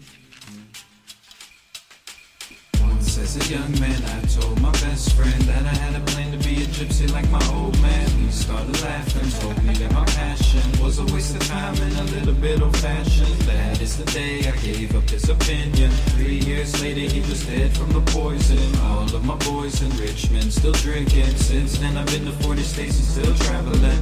Unraveling the magic of the unknown. Everywhere I go, I make a new home. Write a few poems, rock on the microphone. Then I'm gone, rambling on, burning down Babylon with my magic wand. I'm fond of the poems, but I'd rather be a knight, spreading the light, living my life with all of my might, doing what's right in front of my eyes. I travel by sky, fly down a ride, better than getting by. I'm flying high. God, please bless me with smooth sailing. I wanna go to somewhere I've never been before. Keep us healthy, safe, and wealthy. All that we need, we get with a whole lot more. I am grateful for all the people that bless us with encouragement and lots of love. Thank you, Spirit, for the lyrics. All who hear it get a bit more inspired.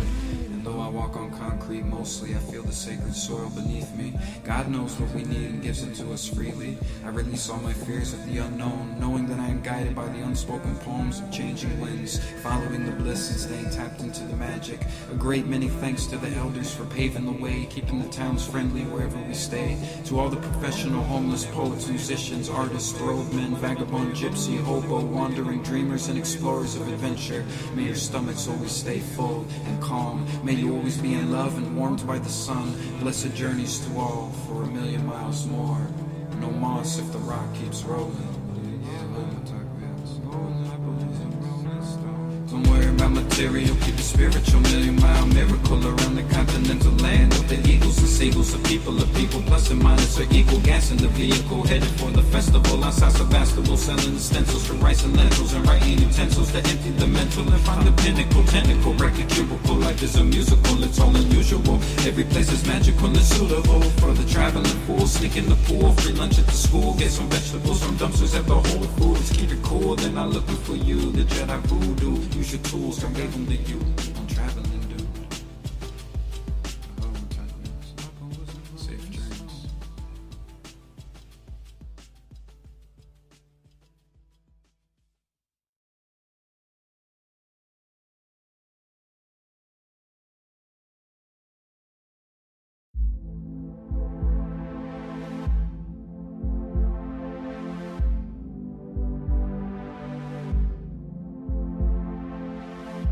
I'm shifting my attention beyond the simulation.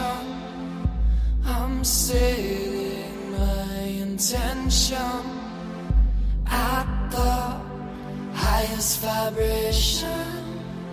This is the ascension to the 5th dimension. This is the ascension to the 5th dimension. I'm fading away, I'm letting it go. I'm living a dream, now I'm in the flow, transcending this world, right back to the stars. I'm losing my mind and I'm finding my heart. I'm losing my mind and I'm finding my heart.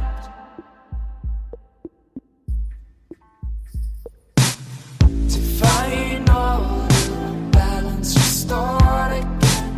To find mother, the goddess will rise again. I feel your heart connection. Transition to the age of the feminine. This is the ascension to the 5th dimension. This is the ascension to the 5th dimension.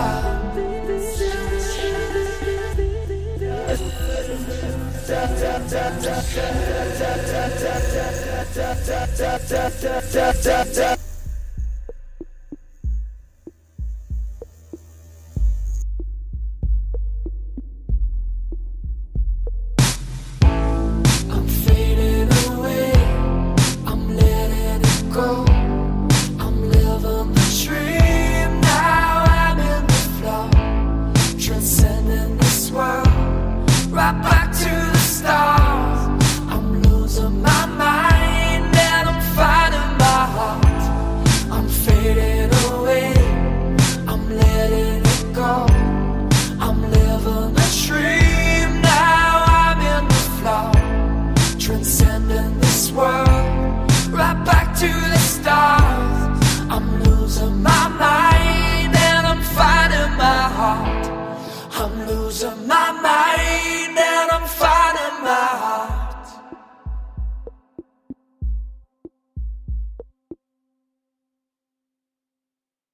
Thanks for tuning in to Bring Me to Life Radio. You just listened to our mixed genre music. The last song was Finding My Heart by Plato.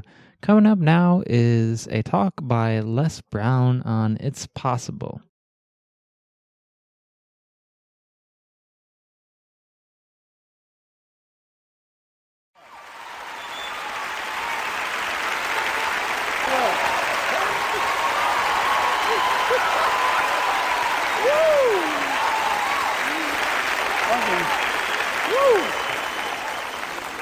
Oh, y'all look good. I want you to look at something right now. Think of some major goal you want, or maybe it's one you're already working on and you have experienced a lot of setbacks, a lot of defeats. You've experienced a lot of disappointment. Maybe you've already given up. And maybe you just need a little fire, a little encouragement to get back in the game again. Here's what I want you to look at. There are winners, and there are losers, and there are people who have not discovered how to win. And all they need is some coaching. All they need is some help and assistance, just a little support. All they need is some insight or a different strategy or plan of action to make some adjustments that will open up the key to a whole new future for them, that will give them access to the unlimited power that they have within themselves. That's all that they need. So what I want you to do is think about something you want for you, that's real for you, that's important for you, that will give your life some special meaning and power. And I don't even want you to say, I can do that. I don't want you to assume that. See, 5 years ago when I started out in this area, I would not have been able to make the mental leap that I would be up to where I am right now. I don't want you to begin to just psych yourself out. No. I want you to be able to say something to yourself that will enable you to maintain a level of integrity with yourself. That when you say this, even when you face tremendous setbacks, it will be a benchmark to keep you in the game, to keep you moving forward and experimenting and readjusting your strategy and your plan of action, continuously looking for ways to win. So what is that something? When you got an idea you want to move on, you might not have the money, you might not have the education, you might not have the support or the resources you need. What is that something that can keep us going, that will enable us to act on our dream? What's one of those keys that will begin to help us to discover the secrets to our dream? Here's what I want you to repeat after me, please, with power and conviction. Say, it's possible. It's possible. That's all I want you to do when you look at your dream. Just say to yourself every day, it's possible. Just say that every day to yourself, it's possible. Because what does that do? See, it begins to change your belief system. See, the way in which we operate, ladies and gentlemen, it's a manifestation of what we believe, what's possible for us. Whatever you've done up to this point, all that it really is a duplication, it's a reproduction of what you believe subconsciously that you deserve and what's possible for your life. Most people operate out of their personal history, out of their memory, things they have done, things they've experienced, things they've seen, things that they have observed. What I'm suggesting that you operate out of a larger vision of yourself. I want you to see yourself doing what you want to do, experiencing what you want to experience, having what you want to have, doing what it is that gives your life some meaning and value. Operate out of your imagination, not your memory. Because whenever you look at where you want to go, I'm wanting to warn you, you will have some conversation back here after you go through the data that you've experienced in life saying you can't do it. And so what you want to begin to do is ignore that inner conversation. Well, most people, ladies and gentlemen, when something happens to them, what they do is they begin to believe that that's the way it is. That's the way it's always been. And they can't see the possibility of it being any different. Example, before April 1954, the common belief, the universal belief, because it had been tried again and again and again and people had failed, the belief was that man was not physically capable of breaking the 4-minute barrier, that he could not run a mile in less than 4 minutes. That was the belief on the planet. It had never been done. But here's what happened, ladies and gentlemen. Roger Bannister came along, and he broke the 4-minute barrier. Now here's what's significant about that. Since that time, up to this day, over 20,000 people have done it, including high school kids. What changed? 20,000 people, what changed? Here's what happened when they got on the track. They knew it had been done. And because they knew it had been done, there was a new belief about this barrier, about this goal that was unreachable. And those 20,000 people got in a race believing, knowing in their heart that someone had done it, that it's possible that they could do it. And I'm saying that if you know anybody that had some goal, some dream, something they wanted to do, and they did it, then I'm saying that you know in your heart that if someone has done it, then you can do it. It's possible. And that if someone can make their dream become a reality, that it's possible that you can make your dream become reality. And so as you begin to look at where you want to go, beginning to embrace that, it's possible.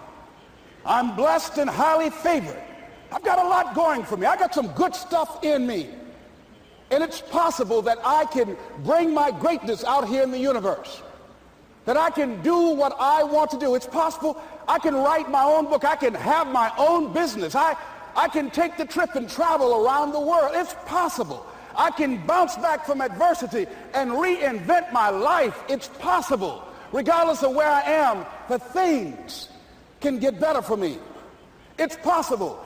I'm thinking about two men right here in Chicago who were fairly successful, similar background, educated. They worked for a corporation for many years, and they were among many people that were laid off. Two guys who were very good friends. One went out looking for a job for several weeks along with the other one, and they faced disappointment and rejection again and again and again. They couldn't find any work, which is the story of many people across this country. One guy stopped. He became discouraged. He stopped going. He stayed home looking at television, became very argumentative and toxic with his wife, drinking beer, getting on the phone, talking to his other negative, unemployed friends.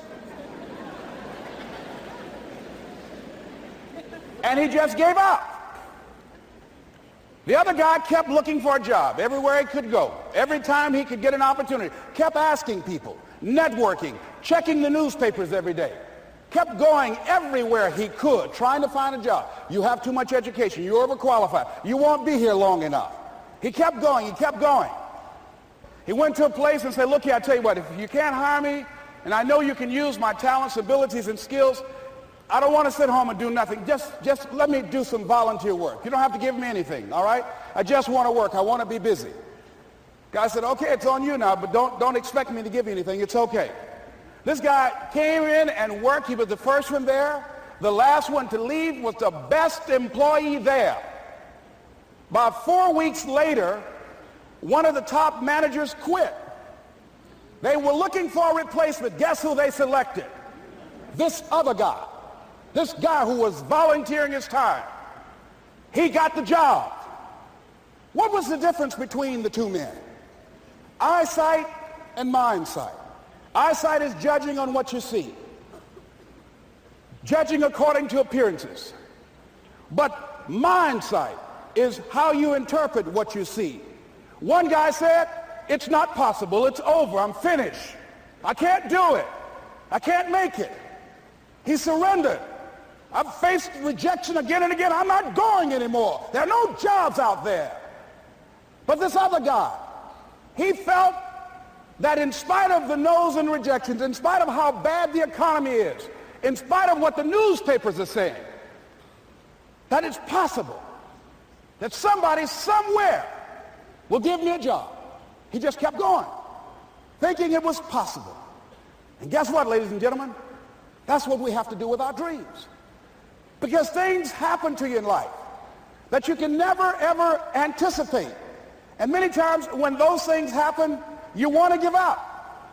I remember when I was in broadcasting, when I was a disc jockey, I became very controversial, not only being a disc jockey, but I felt that radio was something that you not only entertain people with, but you also empower them, you educate them.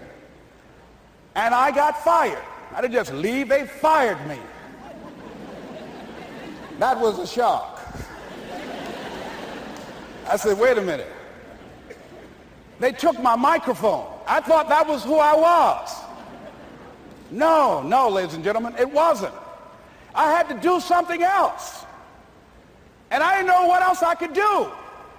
See, here's what I'm looking at. What are the uses for your life right now that you haven't even reached for yet?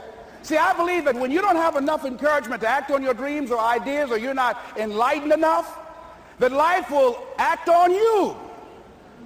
See, life had moved on me and said, Les Brown, you have outgrown this. It's time for you to do something else. Well, I wasn't enlightened enough. I organized some disc jockeys and got my job back. So they had to fire me again. I got fired twice. Here's what I did. I had to think of something else. And so a guy suggested to me, he said, Les, why don't you run for office? I said, man, I've never run for office. I've never known anything about how to operate in the political arena. I've heard encourage people to register to vote and get out to vote, but I don't know anything about politics. He said, neither do the people who run for office all the time.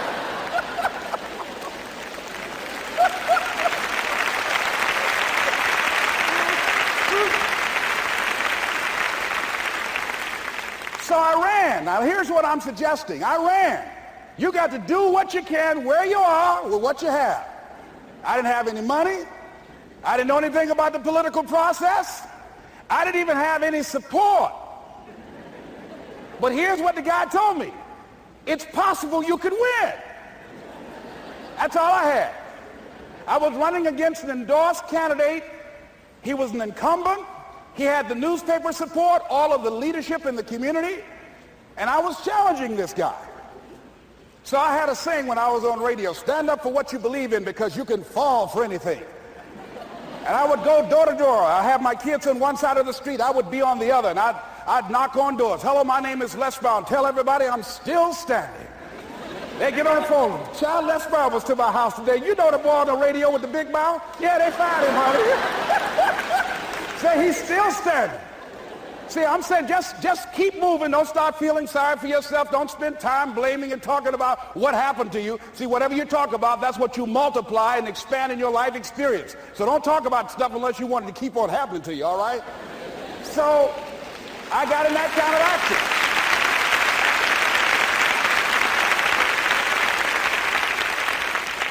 As I continue to do that, had my children with me, we're going door to door, didn't have enough money.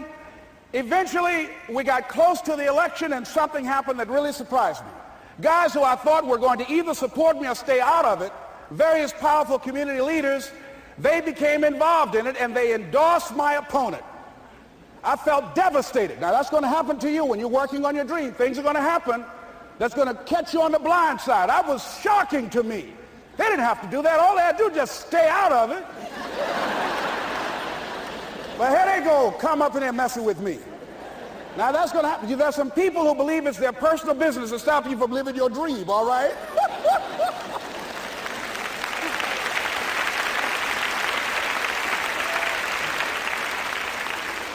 But I didn't deal with that. You want to make your dream come true, you got to stay focused. Some people rather get even than get ahead. Stay focused on where you want to go. I just kept on doing what I was supposed to do. And so I was driving to the radio station My opponent had over $20,000. I had less than $800. As I was in the radio station, the guy said, "You're going to make a commercial?" I said, "Yes." He said, "It better be a good one because that money can't go pretty far here." And I sat there in the middle control room and I was thinking, and here's what happens when you get still. Stuff will start coming. Something said, "Call your mama." You used to talk about your mother on the air all the time. Ask her to say a few words for you. That'll be a different kind of political spot. So I called my mama, and I had a gospel record playing in the background.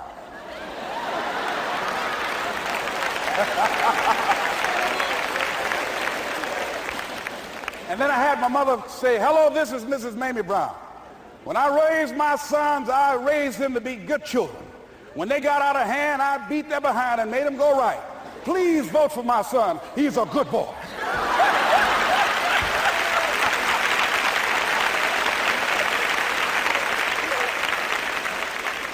Usually in the state representative race, maybe 3,000 or 4,000 people will come out to vote in a primary. In that primary race, over 27,000 people came out and voted and said, "I'm voting for Les Brown because his mama said he's a good boy." I won, ladies and gentlemen. I won.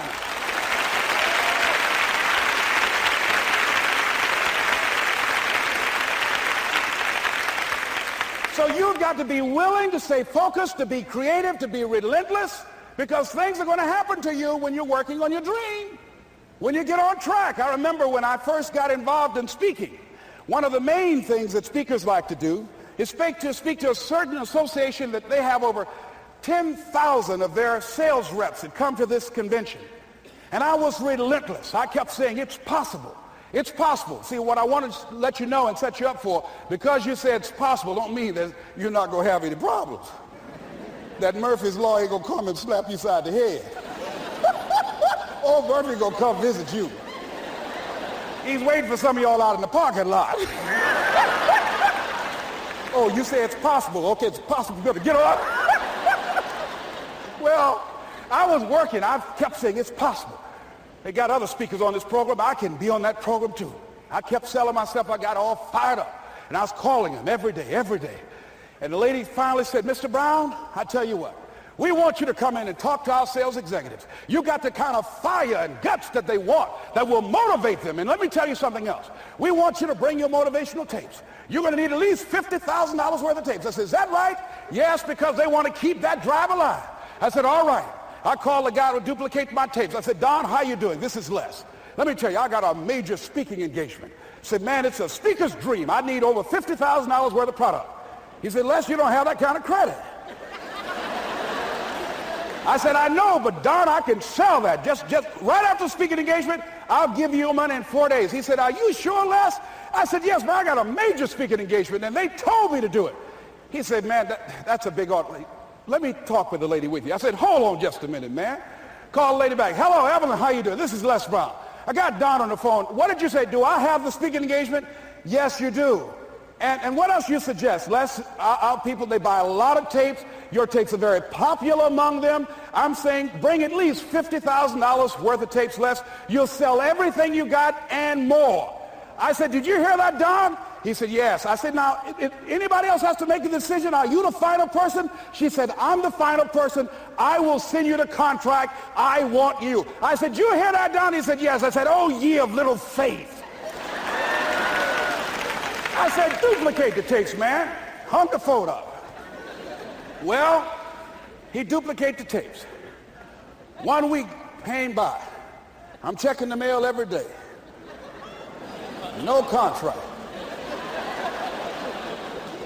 I said, "Come on, Murphy, don't start nothing, man. Come on. Come on, man, give me a break. Come on, you know, this ain't fair. Come on, man. Give your boy a break. Come on." I talked to myself, you know. I didn't want to call him right now. 2 weeks passed by. Murphy said, "Don't you think you ought to call him?" I said, "Okay."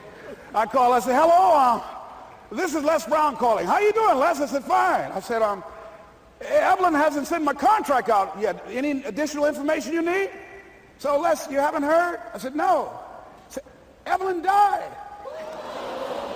I said, she died? I said, did she say anything about me?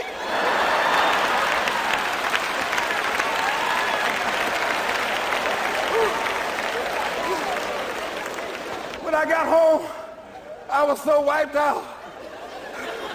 And Murphy was in the house waiting on me.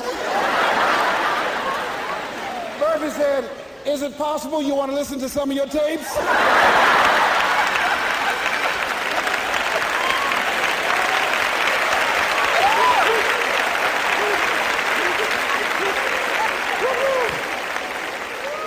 But ladies and gentlemen, here's what I had to do.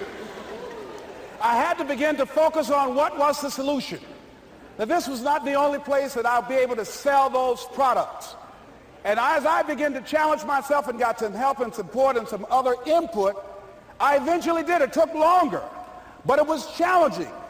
But I did it. Repeat after me, please. No matter how bad it is, or how bad it gets, I'm going to make it. I'm going to make it. Shake somebody's hand on your right and left and say, you got that right.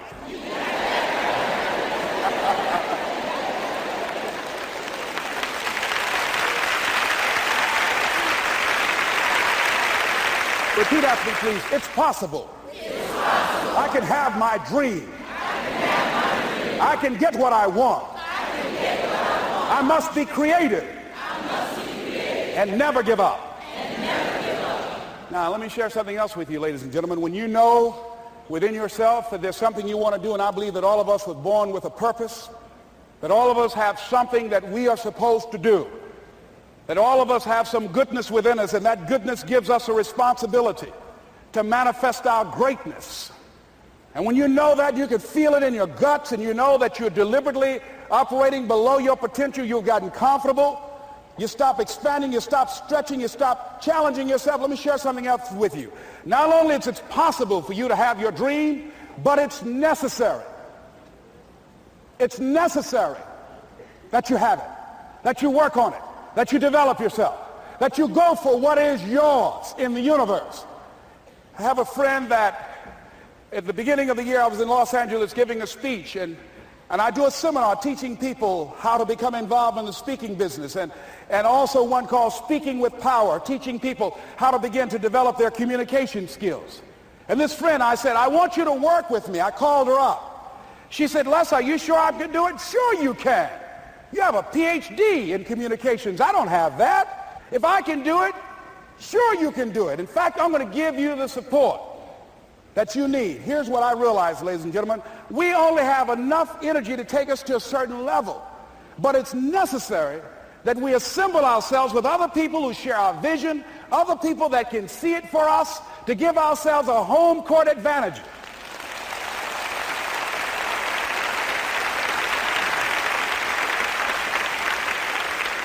So it's necessary that you seek out other people who think like you, who are growing, who have decided that they are not satisfied with where they are. See, I don't believe that necessity is the mother of invention. No, necessity, in my opinion, is not the mother of invention.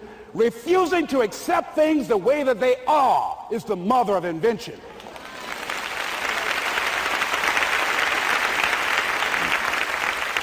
When you decide, I'm not going to settle for this, this is not going to be it for my life, I deserve more than this. See, that will start making you do some stuff. See, a lot of people go to work every day miserable, and all they do is just talk about how miserable they are. But they don't do anything about it. So I was telling her that I knew she hated her job with a passion. I said, you can do this. You got more going for you than I have going for me. And we've been going through this for years, ladies and gentlemen. She'd been to my seminar speaking for a living. She brought her husband, and that was one of the major problems that I realized that happened in her life. He couldn't see it for her. So you got to make sure that you have people in your life that can see it for you, that will encourage you. Non-affirming relationships can hurt you.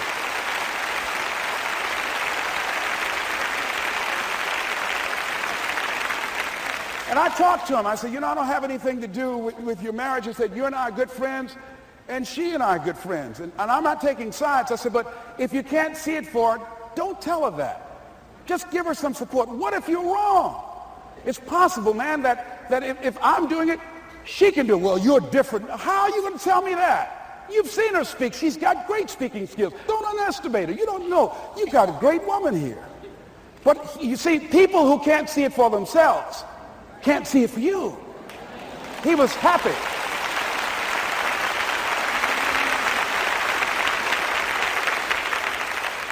So I said, will you do it with me? I said, I'm going to give you the support you need. You can't do it by yourself. I will stand with you. She said, you will? I said, yes. I'm going to make you part of my seminar. You'll do a part of it and I'll do a part of it. Speaking with power. She said, okay. 3 days later, ladies and gentlemen, I got an emergency call at my office. It was from her husband. He called and said, tell Les Brown that Marion is dead. I said, oh no.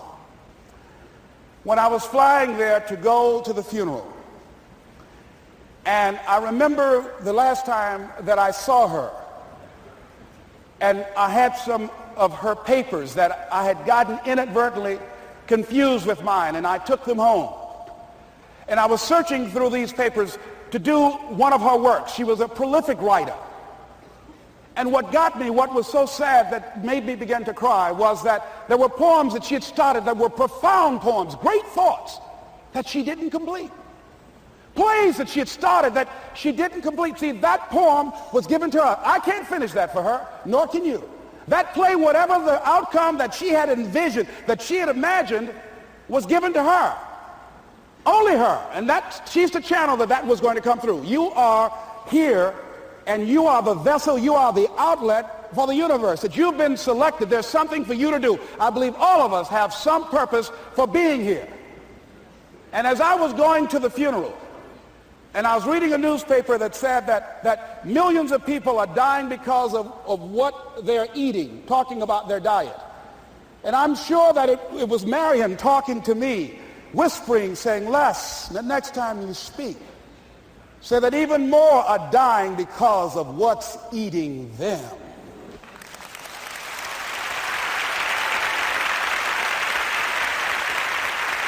When the challenges of life come your way, you've got to find ways to increase your sense of self-appreciation, because if you don't, you're bombarded with negative stuff every day that beats you down, and you will find yourself unconsciously engaged in self-destructive behavior. If you don't program yourself, life will program you.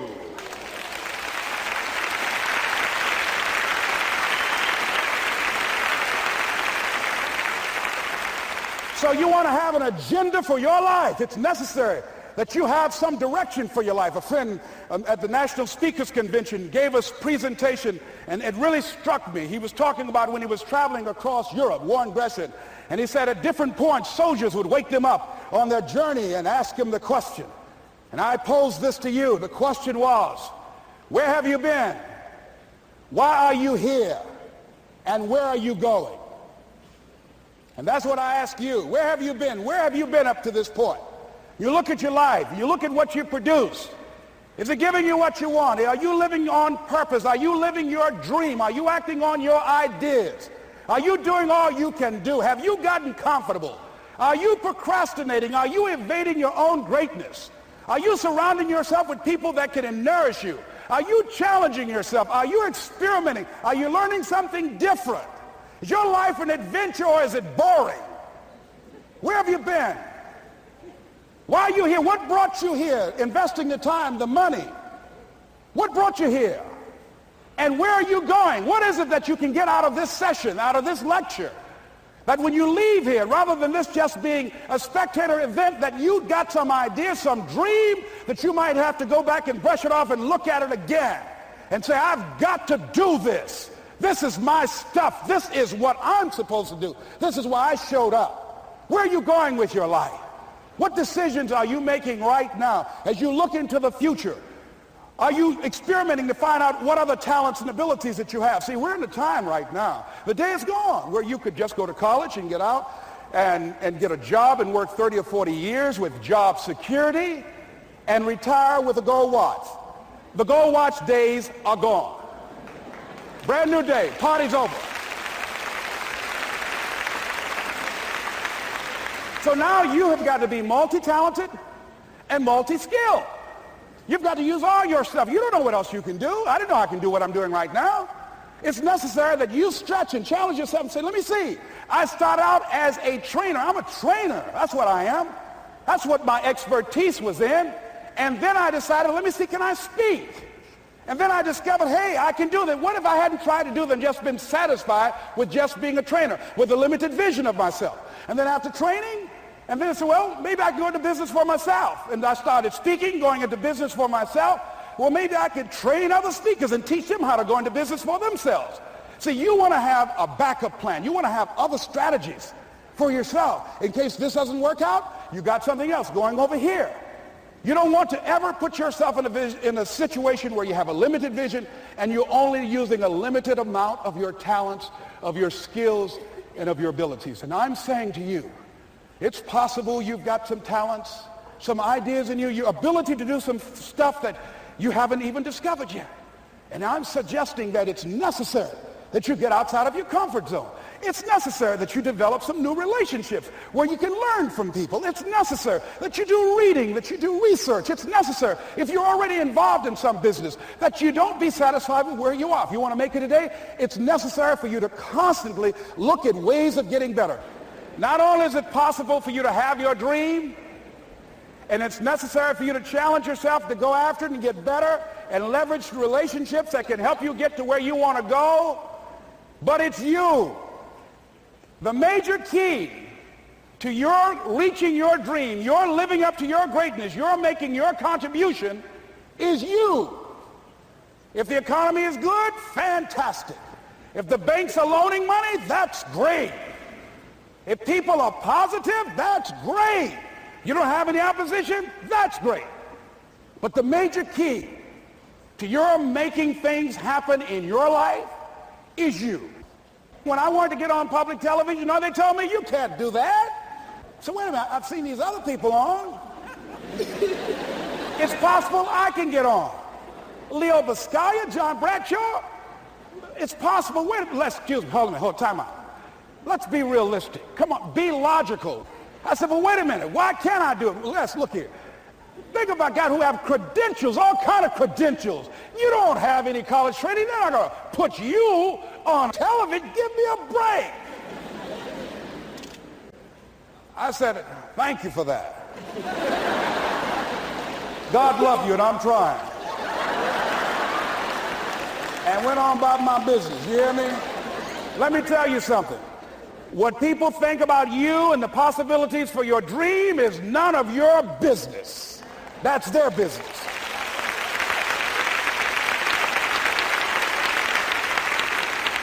They have no imagination, ladies and gentlemen. They're living out of the past, out of their memory. Their attitude is it can't be done because they haven't seen it. They're judging according to appearances. The people that are going to make it in the future, the people that are making it today, let me share something with you. History is being read, but it's also being written by people with imagination.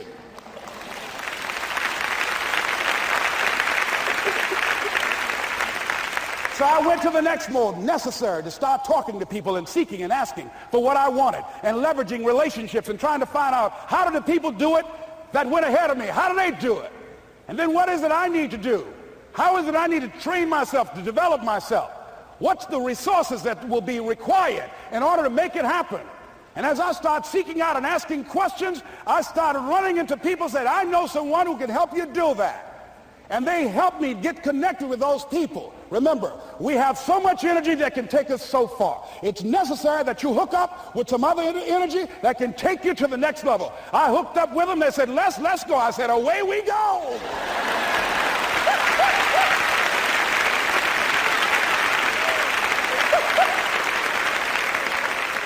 And guess what? Here we are. I love it. You want your stuff? It's it's necessary you take responsibility for it, that you make it happen, that you don't give up, that you don't take any objection or disappointment or defeats personally, that you keep on keeping on, that you don't decide that I can't make it because you can't see the light at the end of the tunnel, that you realize that's a part of the program. And here's something you've got to resolve. Say this to yourself every day. See, as long as you're breathing, you got a shot at your dream. That's the way I resolve. Say this, please. It's not over until I win. You got that right.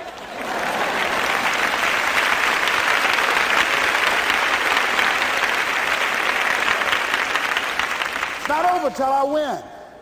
Not over till I get through. It's not over till I get over. Not over till I get what I want. Door can't open today, look out. I'm going to come back and take the hinges off. That's how you got to do that. You've got to have that kind of courage, that type of determination. If you want to make it happen, it's you. That you've got to take personal responsibility to make it happen. That you have got to own what it is that you want to do. If it's taking care of your well-being, if it's making a difference in our school system, if it's working with senior citizens, if it's to protect our ecology, if it's to create an economic renaissance, if it's just to take yourself to another level, it's you.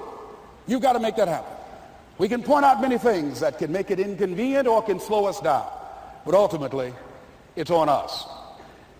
Next step is, not only is it possible and necessary, and it's you to live your dream, to make this greatness that you have within you become a reality, but what I've come to appreciate when you're working on changing your life, changing some bad habit, getting out of addictive situations or relationships, or working to build a dream or making a difference in our society, or learning something that's very challenging. Here's what I realize, ladies and gentlemen, and develop a great deal of respect for.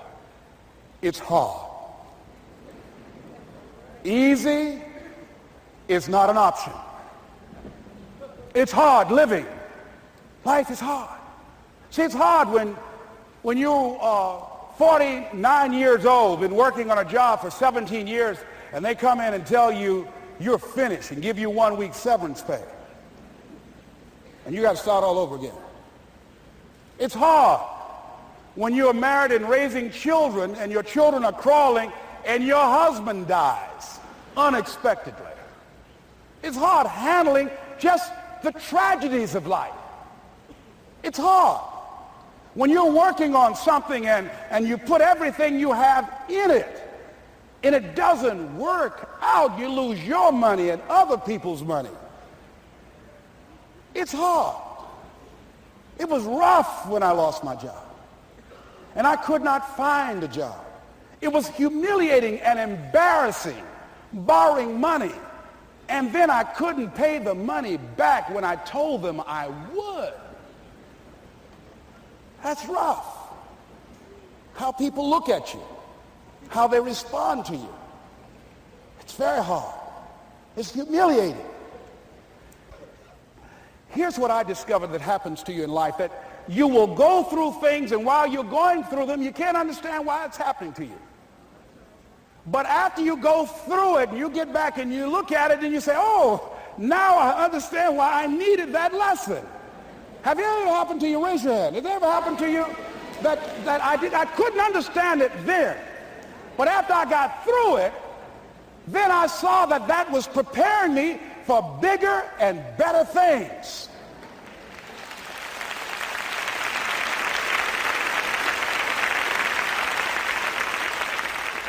That as you go through the challenges of life and you look at it and embrace whatever comes to you, don't run from it. Step toward it. Don't try and duck it like most people do. See, most people want it easy. See, easy come, easy what? Easy go.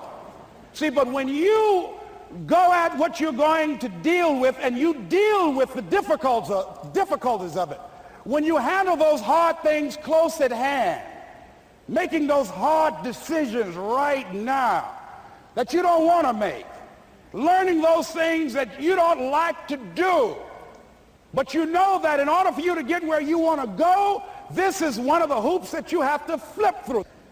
And I'm saying to you, whatever you got to do, do it, because if you don't, life is going to whoop you until you surrender and say, okay, all right, I cooperate, okay, I learned, okay. It had to wear me out a long time. So if it's hard, then do it hard.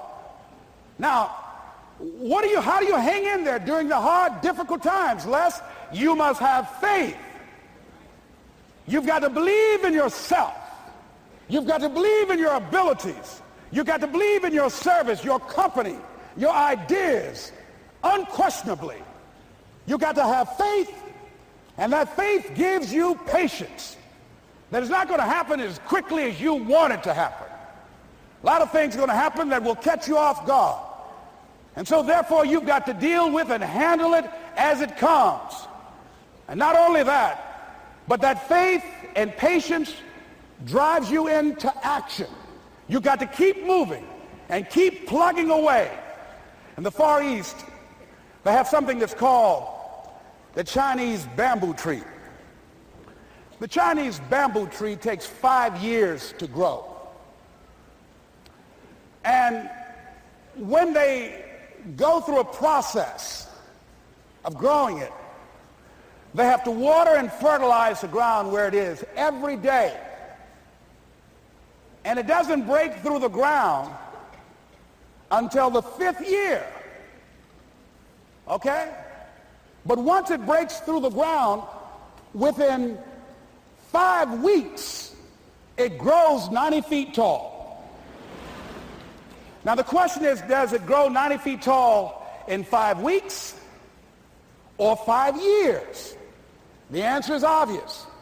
It grows 90 feet tall in 5 years, because at any time had that person stopped watering and nurturing and fertilizing that dream, that bamboo tree would have died in the ground.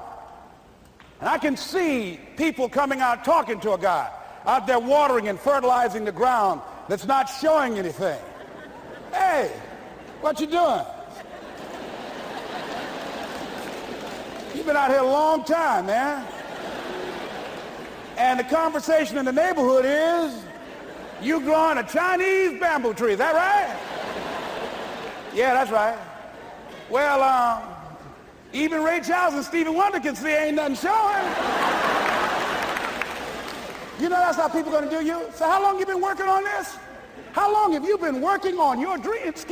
And you have nothing to show. This is all you got to show? People are going to do that to you. And some people, ladies and gentlemen, they stop. Because they don't see instant results. It doesn't happen quickly. They stop. Oh, no. You got to keep on watering your dream. And when it began to happen, they stopped laughing. They said, look. Whoa, look here. Look out.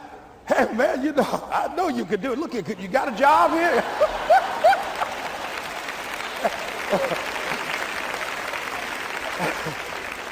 See, during those hard times, we didn't know how you're going to make payroll. During those times when you failed and things didn't work out, they were nowhere to be found. But you know what I discovered? When you're working at your dream, somebody said the harder the battle, the sweeter the victory. Oh, it's sweet to you. It's good to you. Why? See, when it's hard and there's a struggle, see, what you become in the process is more important than the dream. That's far more important. The kind of person you become, the character that you build, the courage that you develop, the faith that you're manifesting. Oh, it's something that you get up in the morning, you look yourself in the mirror, you're a different kind of person. You walk with a different kind of spirit. And people know that you know what life is, that you have embraced life. You knew it was hard, but you did it hard.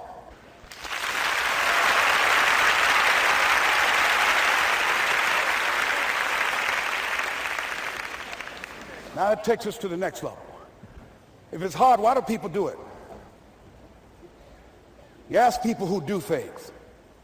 Why do they do it? People who climb mountains just for the sake of it. Nobody paying them to do it. Just do it. Somebody said, I'm going to run around the world. He said, well, why would somebody want to do that? I'm going to swim the Atlantic Channel. Why? Why do people do that? I wondered. Why would a Nelson Mandela give up 26 years of his life? Why do people do that? Here's what I discovered in high school. High school, I decided I wanted to go out for football. Never forget this. And I discovered why people do things. You know why, ladies and gentlemen? Even though it's hard, it's worth it. It's worth it. See, one day we had Coach Alkin Hepburn had this plaque down there, and this wood on the floor, on the ground. He said, "Brown, come over here." Had my suit on. I said, "Yes, sir." He said, "I'm gonna have old Larry Littles down there, old big Larry." "Yes, sir." "Big, fat, sorry Larry." "Yes, sir." "Brown, I want you to get down bull neck." "Yes, sir." He said, "I want you running Larry. I want you to put your helmet right in his pit, right up in his chest, and knock him off that board. You hear me, Brown? You can do that."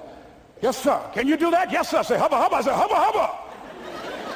He said, "Brown, I want you to knock him off. You're going to make the team. I know you can get him, all right? Look at him, how sorry he is. Knees knocking and everything."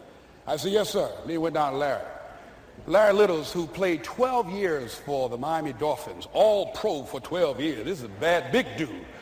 250 pounds, strength, agile, and all muscle. He said, "Larry," he said, "Man, you know Brown down there. He's down there talking about your mama and everything. He talked about how fat and sorry you are and how he's going to knock you off this board." Larry now spitting fire and growling and foaming at the mouth. Now I'm looking at Larry saying, "Oh, hubba, hubba." He said, "Look at that fool down there growling. He told me he's going to scare you, that you're going to leave. Are you going to leave?" "No, Coach, I ain't going to leave." "Go down there and knock him out the park." Boy, Coach got back. He winked at me. "Go get him, Brown." I went hard. I ran into Larry with my helmet. Larry said, "Boom." I don't know where I landed. When they woke me up, I said, "Can y'all take this helmet off me for a minute?" I said, "Y'all got any more positions out here?" They said, "Like where?" I said, "Don't y'all need an announcer?" I said, "Brown, where you going?" I was crying. They said, "Man, some girls over there." I said, "I don't care, man. I'm hurt." I said, "That fool almost killed me, man." He said, "Brown, you quit, man." I said, "Yeah." I said, "What?" I said, "It ain't worth it, man." "No, it ain't worth it. Y'all go ahead. Y'all crazy. I'll be your announcer, man." I was calling the game. I was up there in the booth. Called good games, too, because the pain wasn't worth it to me. And I'm saying to you, you know why people do what they do? The people who go after their stuff, what makes it worth it? It's got to be your passion. You got to love it, ladies and gentlemen. You got to love it. It's got to be what you are supposed to do. You want to sing, and even though they want to invite you to Carnegie Hall, you're going to sing to anybody that listens to you, including singing to yourself. I used to talk to my plants when nobody else would listen to me. You got to write, even if no one published your book, write, because that was given to you to do. You do what it is you're supposed to. You're supposed to build something. You're supposed to create something. I don't know how to do it. Learn. Do whatever is required. Just go out there. It's possible you can get what you want. It's necessary. If you want it, you got to go into action. You got to be willing to experiment. You got to be willing to fail and to succeed. You got to be willing to form and to develop new relationships. It's you. It's on you. You got to make that happen. Nobody's going to bring it to you on a silver platter and say, "Here's your dream manifested." No, it's hard. Yes, it's hard. It's difficult. Yes, right. And it's worth it.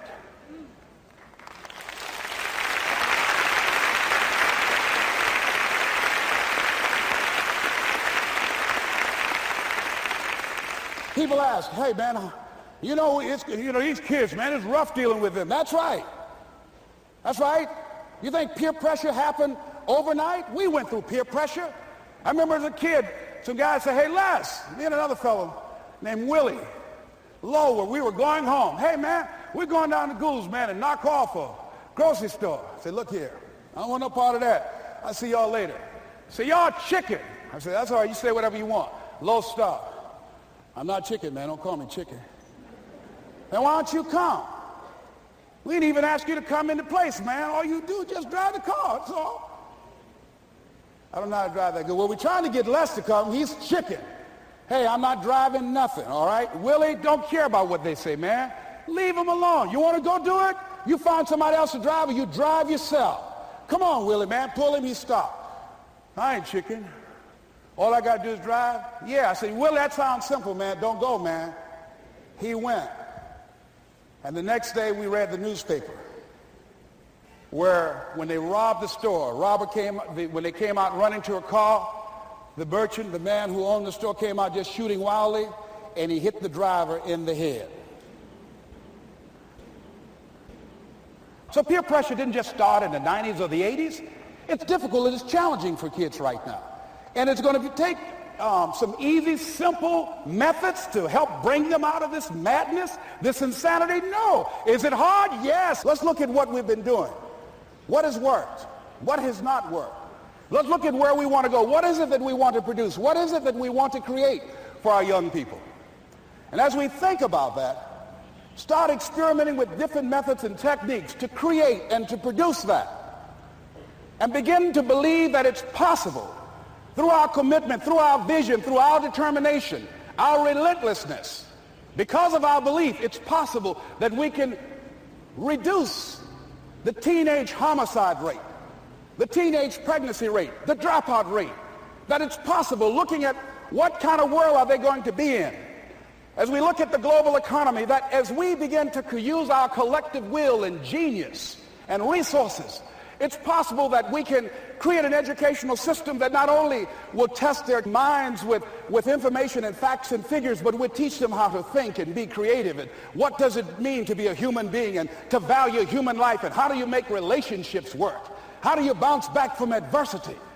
It's possible that we can give them a curriculum that will give their lives a sense of purpose and direction and meaning, and teach them how to begin to know and operate on a higher level of being, where they become assets to our society rather than liabilities. What if we leave here with that kind of consciousness that it's possible, as opposed to saying we have to write this generation off, that it's possible that we were born for such a time as this and that, that maybe someone here has the idea or the method or some plan of action or an approach that can resolve many of the problems that we're facing with young people today. Whatever we have to do to save our children, it's worth it.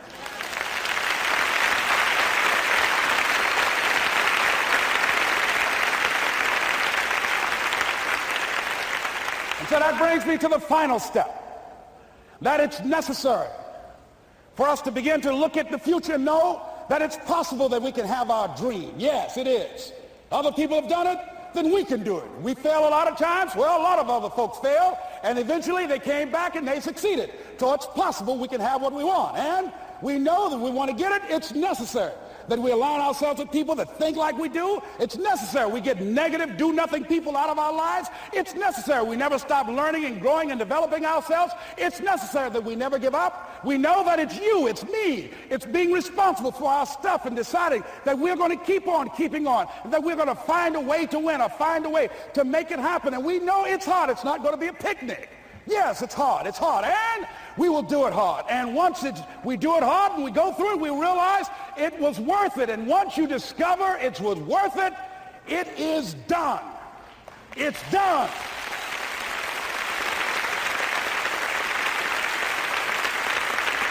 It's done, ladies and gentlemen, before it happens. Well, here's what I'm suggesting to you.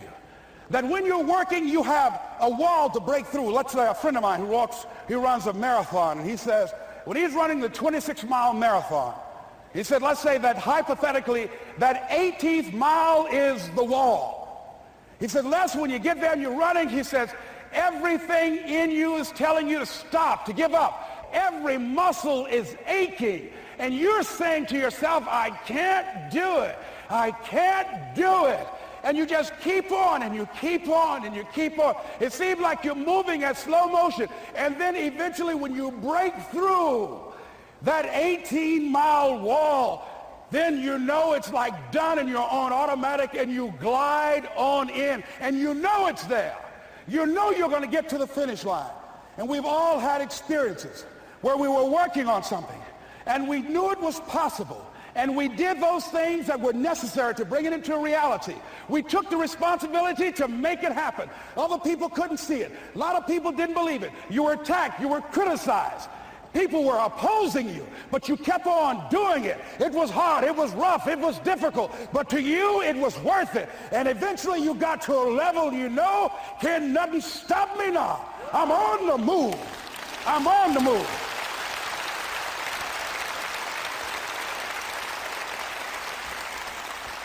Finally, I'm thinking about a friend of mine who is no longer operating on this dimension.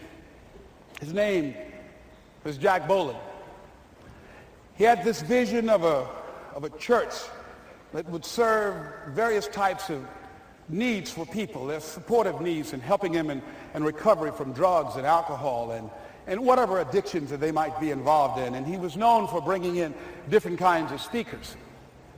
And over a year ago, he was diagnosed as having cancer, and he announced to his congregation that he's going to be taking chemotherapy, and that it was a possibility that the cancer would go in remission, and he was optimistic about that.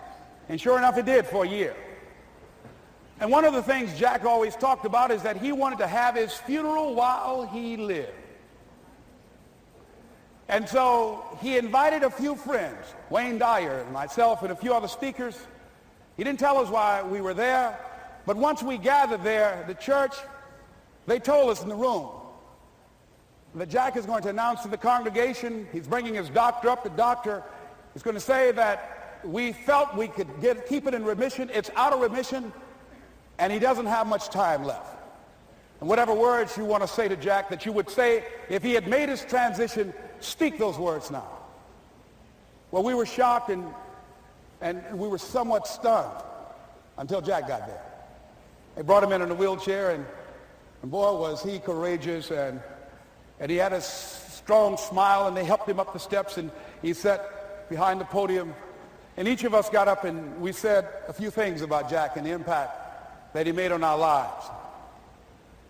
And he said, the doctor, after announcing that Jack didn't have long, he says, "Doctor," he said, "I accept what you say, but it's possible that does not have to be the case. But if it is, I will enjoy life to the very last breath I take, even the chemotherapy.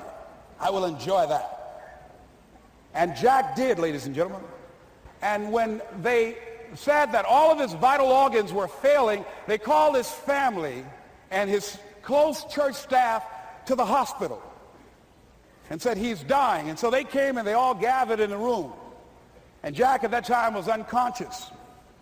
And he gained consciousness, and he looked at them and he said, with what strength he had, he said, "I want to thank you all for being here.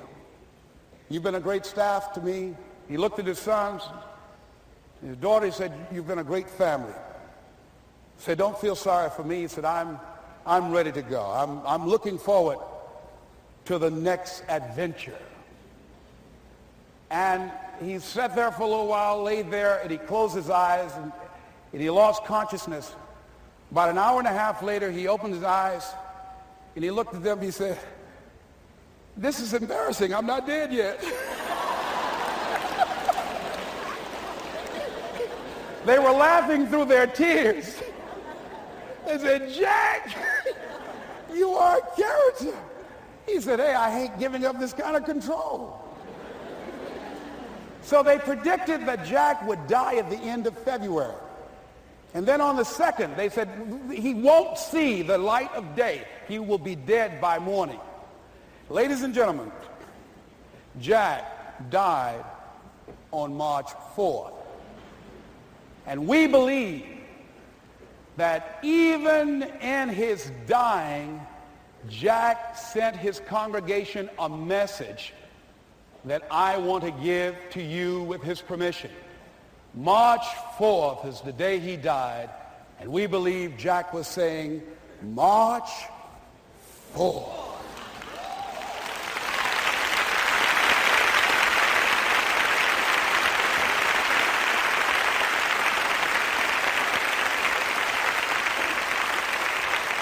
So I say, as you look into the future, while other people are giving up, feeling like victims, feeling powerless, becoming negative, turning on each other rather than to each other, feeling that they can't make it, Be ye not conformed to this world, but be ye transformed by the renewing of your mind with the mindset of that it's possible that we can save this generation.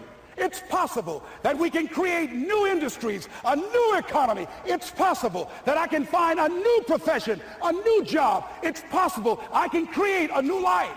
And it's necessary that I become actively involved in becoming a positive force in my life and on the planet. And it's me, yes, it's you, it's all of us, pulling together, working together to create this brand new future. And it's going to be hard. Easy is not an option. But if it's hard, we will do it hard. Whatever is required to snatch victory from the jaws of defeat. And it's worth it, yes. It's worth whatever we have to do. And once we know that, it is done. It is done. It is done. It is done.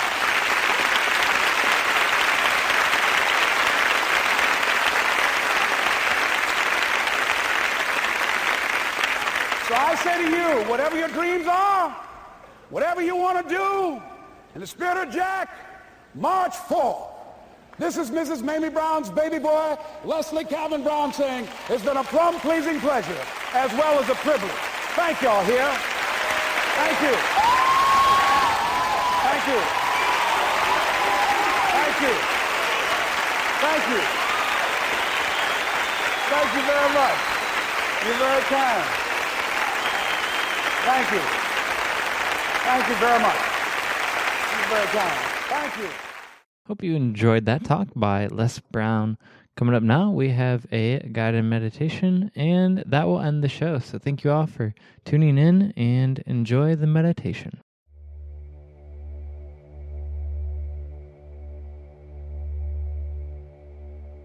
You may wish to know how you can be of service to your family, your friends, your community, your country, and the world. Love and service begin at home. This meditation will help you expand the meaning of your life. It will help you to have sweeter and less demanding relationships with your family and friends, and will guide you to find how you can be of service to others as well as yourself. Start by getting into a comfortable position, whether that's sitting with your back straight or lying down. Become aware of your breathing, noticing your lungs as they fill with air. And just allow your breath to find its own natural rhythm as you become more and more relaxed. And now become aware of whatever thoughts are going through your head right now. You don't have to try and change them.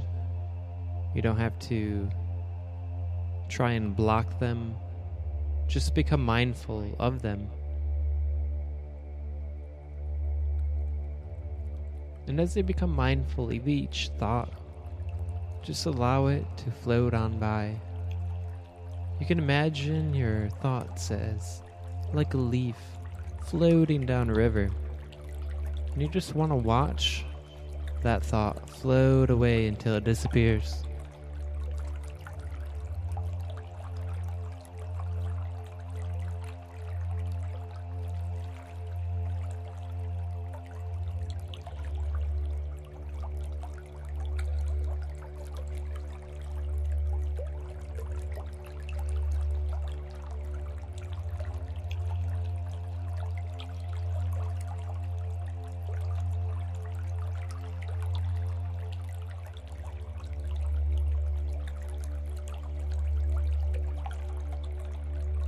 Take a few more moments to allow your thoughts to gently, easily, organically float away until they disappear.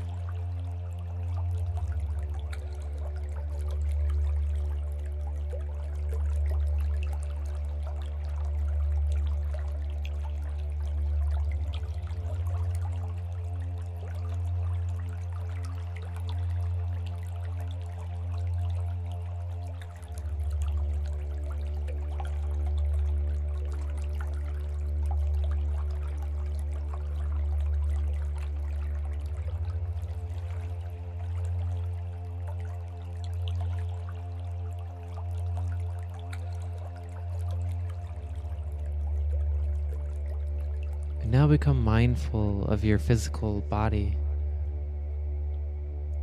noticing any areas of tension, any areas of stress. And we're just breathing into those areas, allowing our oxygen to flow to that area.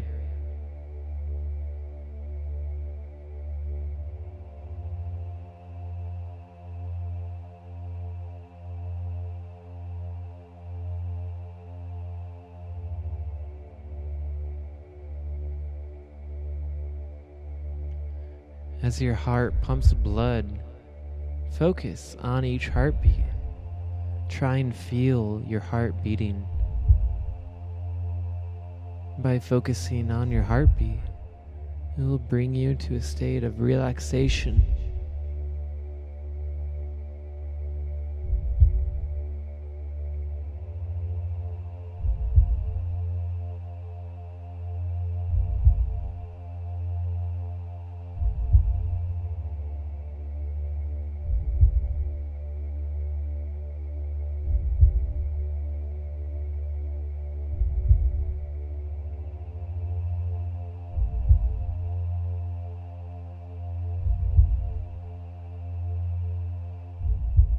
Now become mindful of your spirit, of your energy, your soul.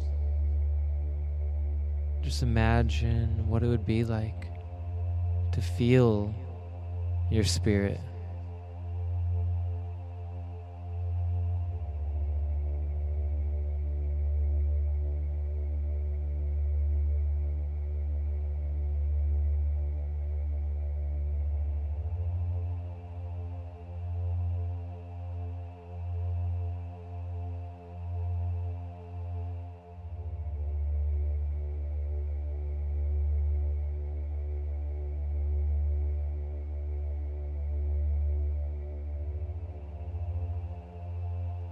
Just see if there are any parts of your spirit that need your attention.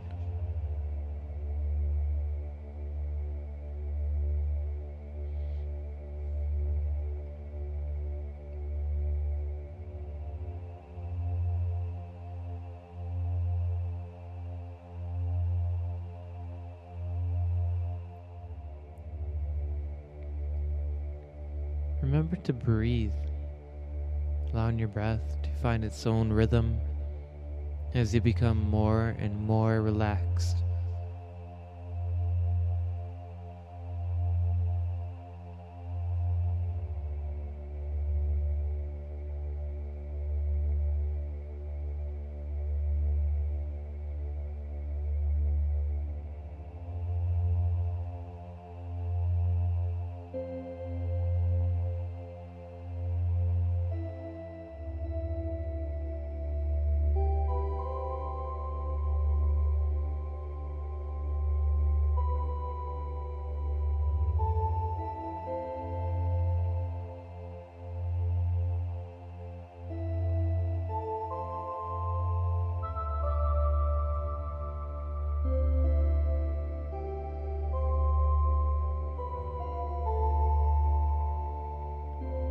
Imagine yourself going for a walk.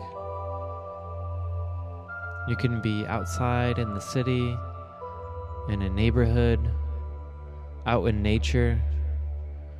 It doesn't matter where.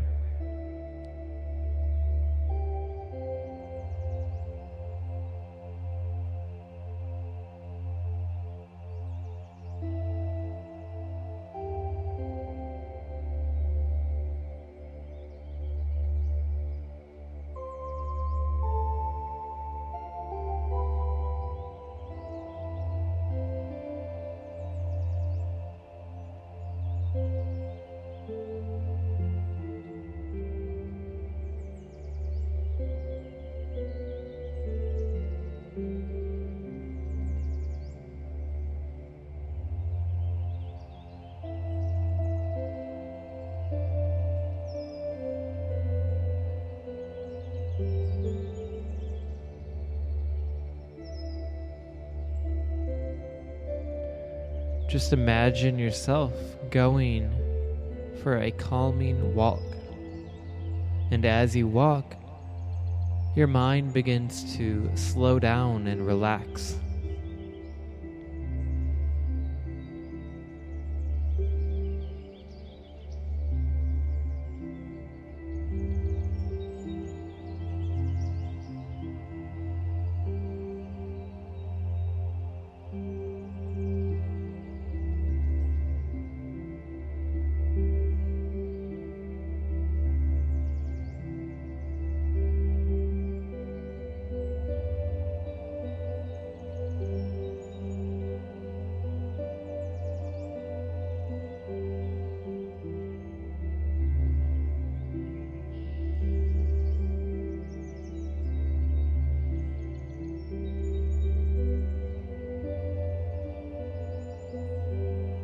As you walk, bring to mind family and friends.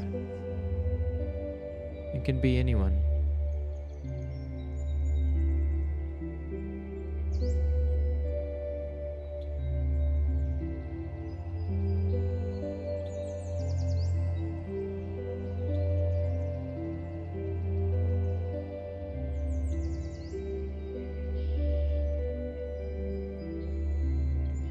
As you see them in your mind's eye, begin to ask yourself how you could be of service to each of them.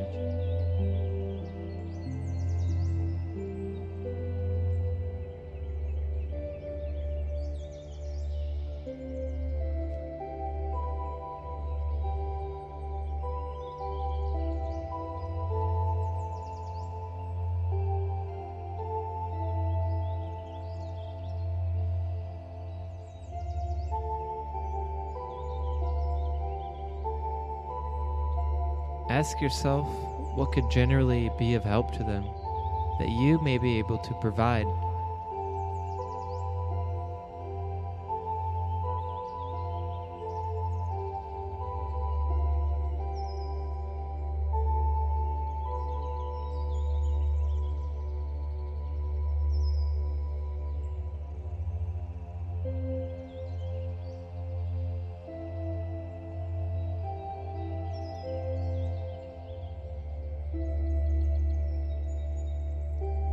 Consider each one individually.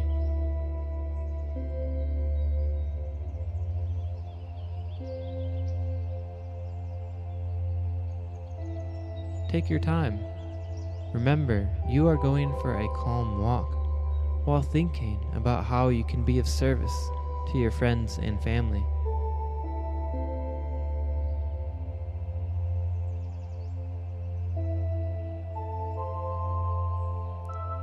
What could you do to make their lives easier?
It could be making yourself more available to talk to a friend or family member.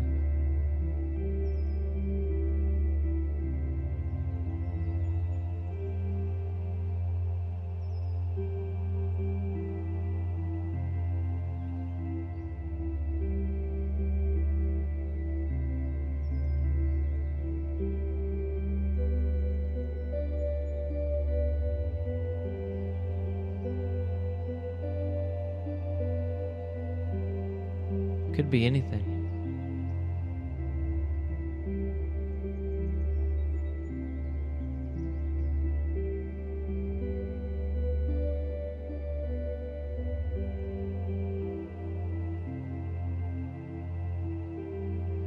Maybe someone could use some advice.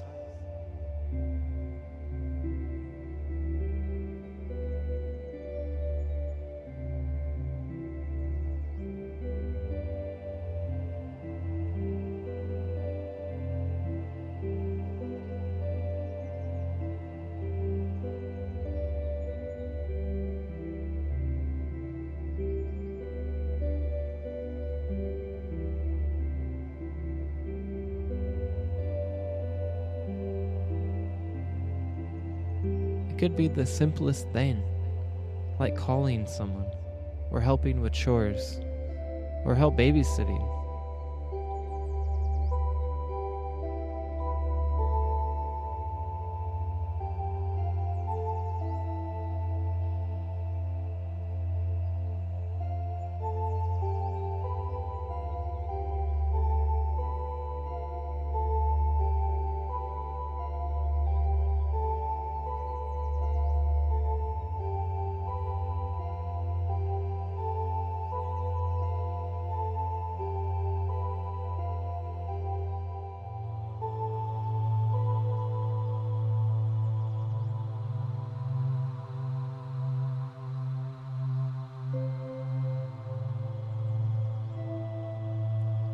Think about each person individually and what you could do to make life easier on them.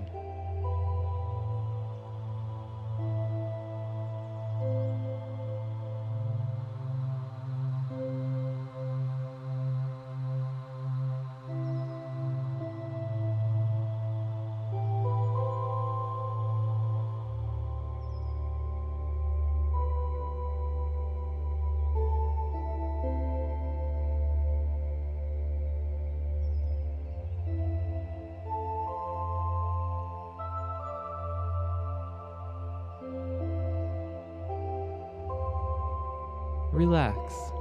Take it slow.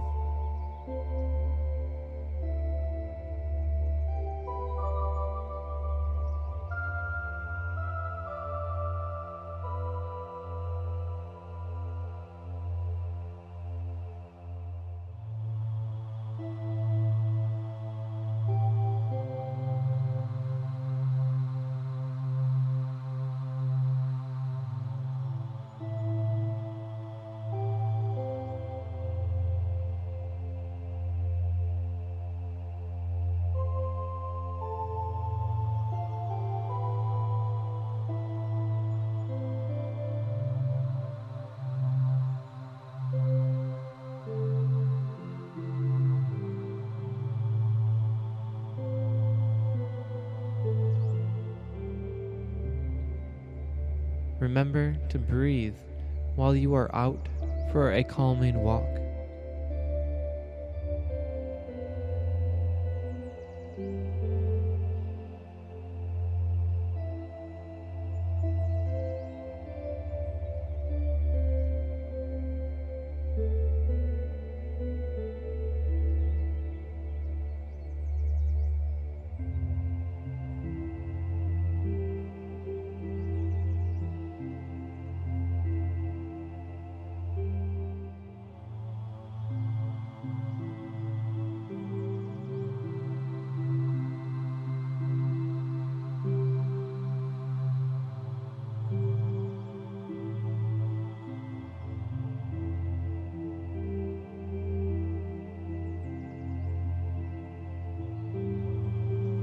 And now bring your own needs to mind.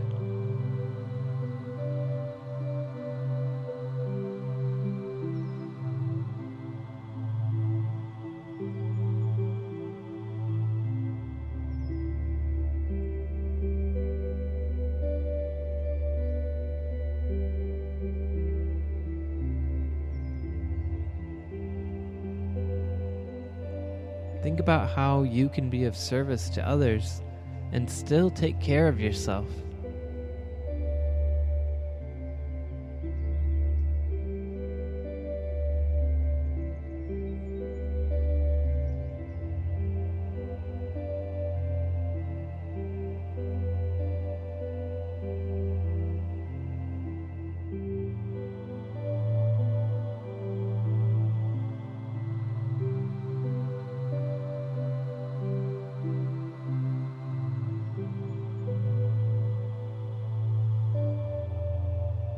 imagine yourself discovering the perfect balance between being of service to others and being of service to yourself.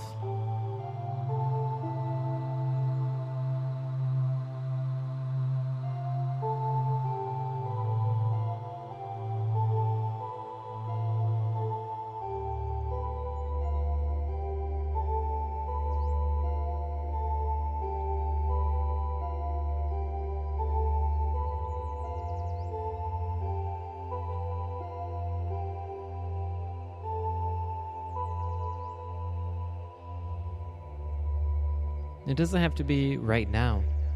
It could happen in a different moment. But just imagine the feeling of finding that perfect balance between servicing yourself and servicing others.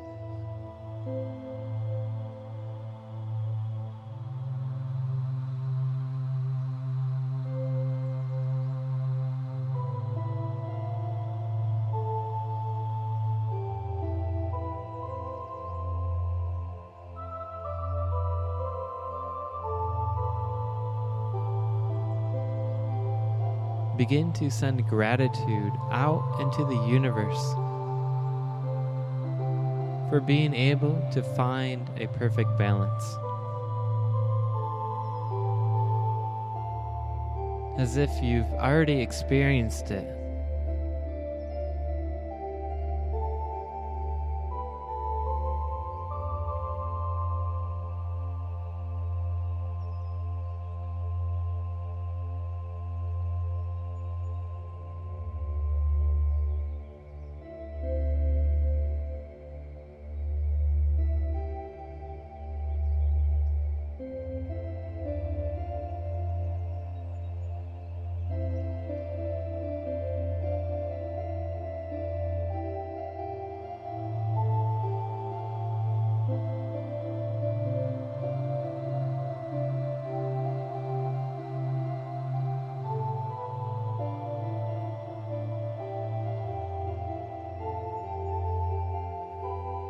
Use your imagination to create that experience.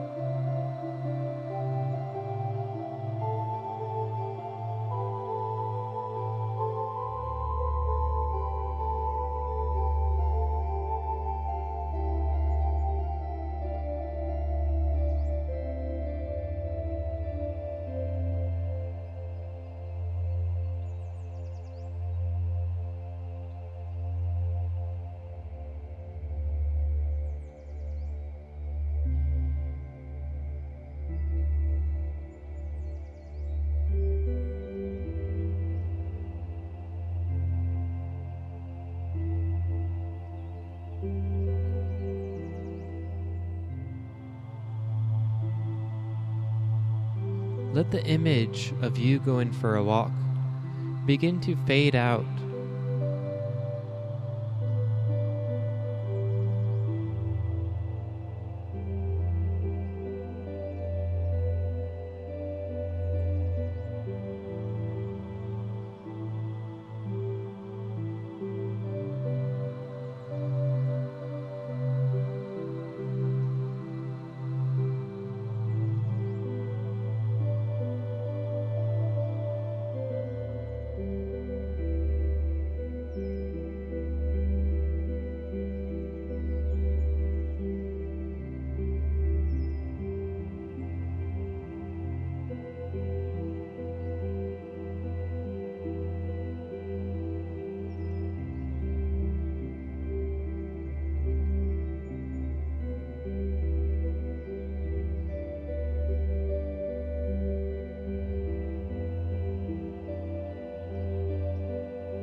Focus on your breath and allow that to bring you back to your body.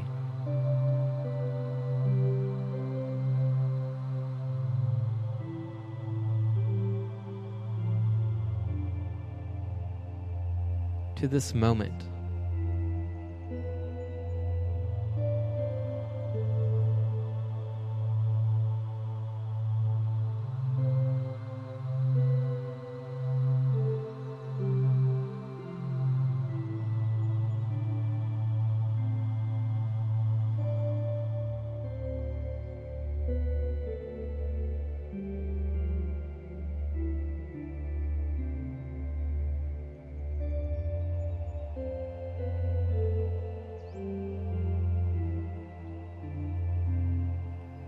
Wiggle your toes and your fingers.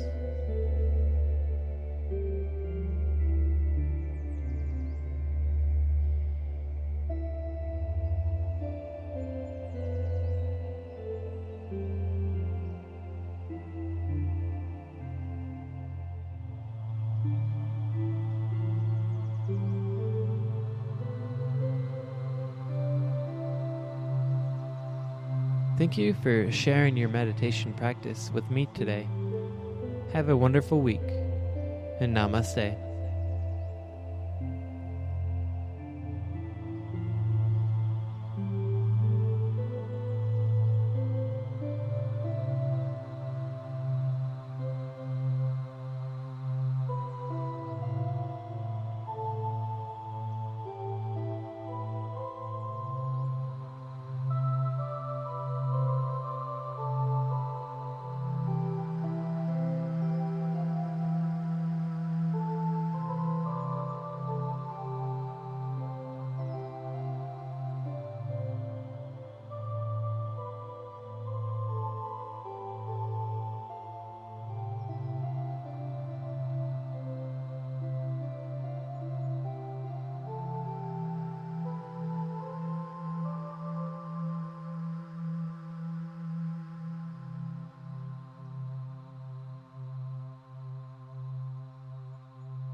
Thanks for tuning in to Bring Me to Life Radio, awakening humanity to spirituality and higher consciousness. Don't forget to like us on Facebook, follow us on Twitter, and subscribe to us on YouTube by searching Project Bring Me to Life. Thanks for tuning in, and until next time.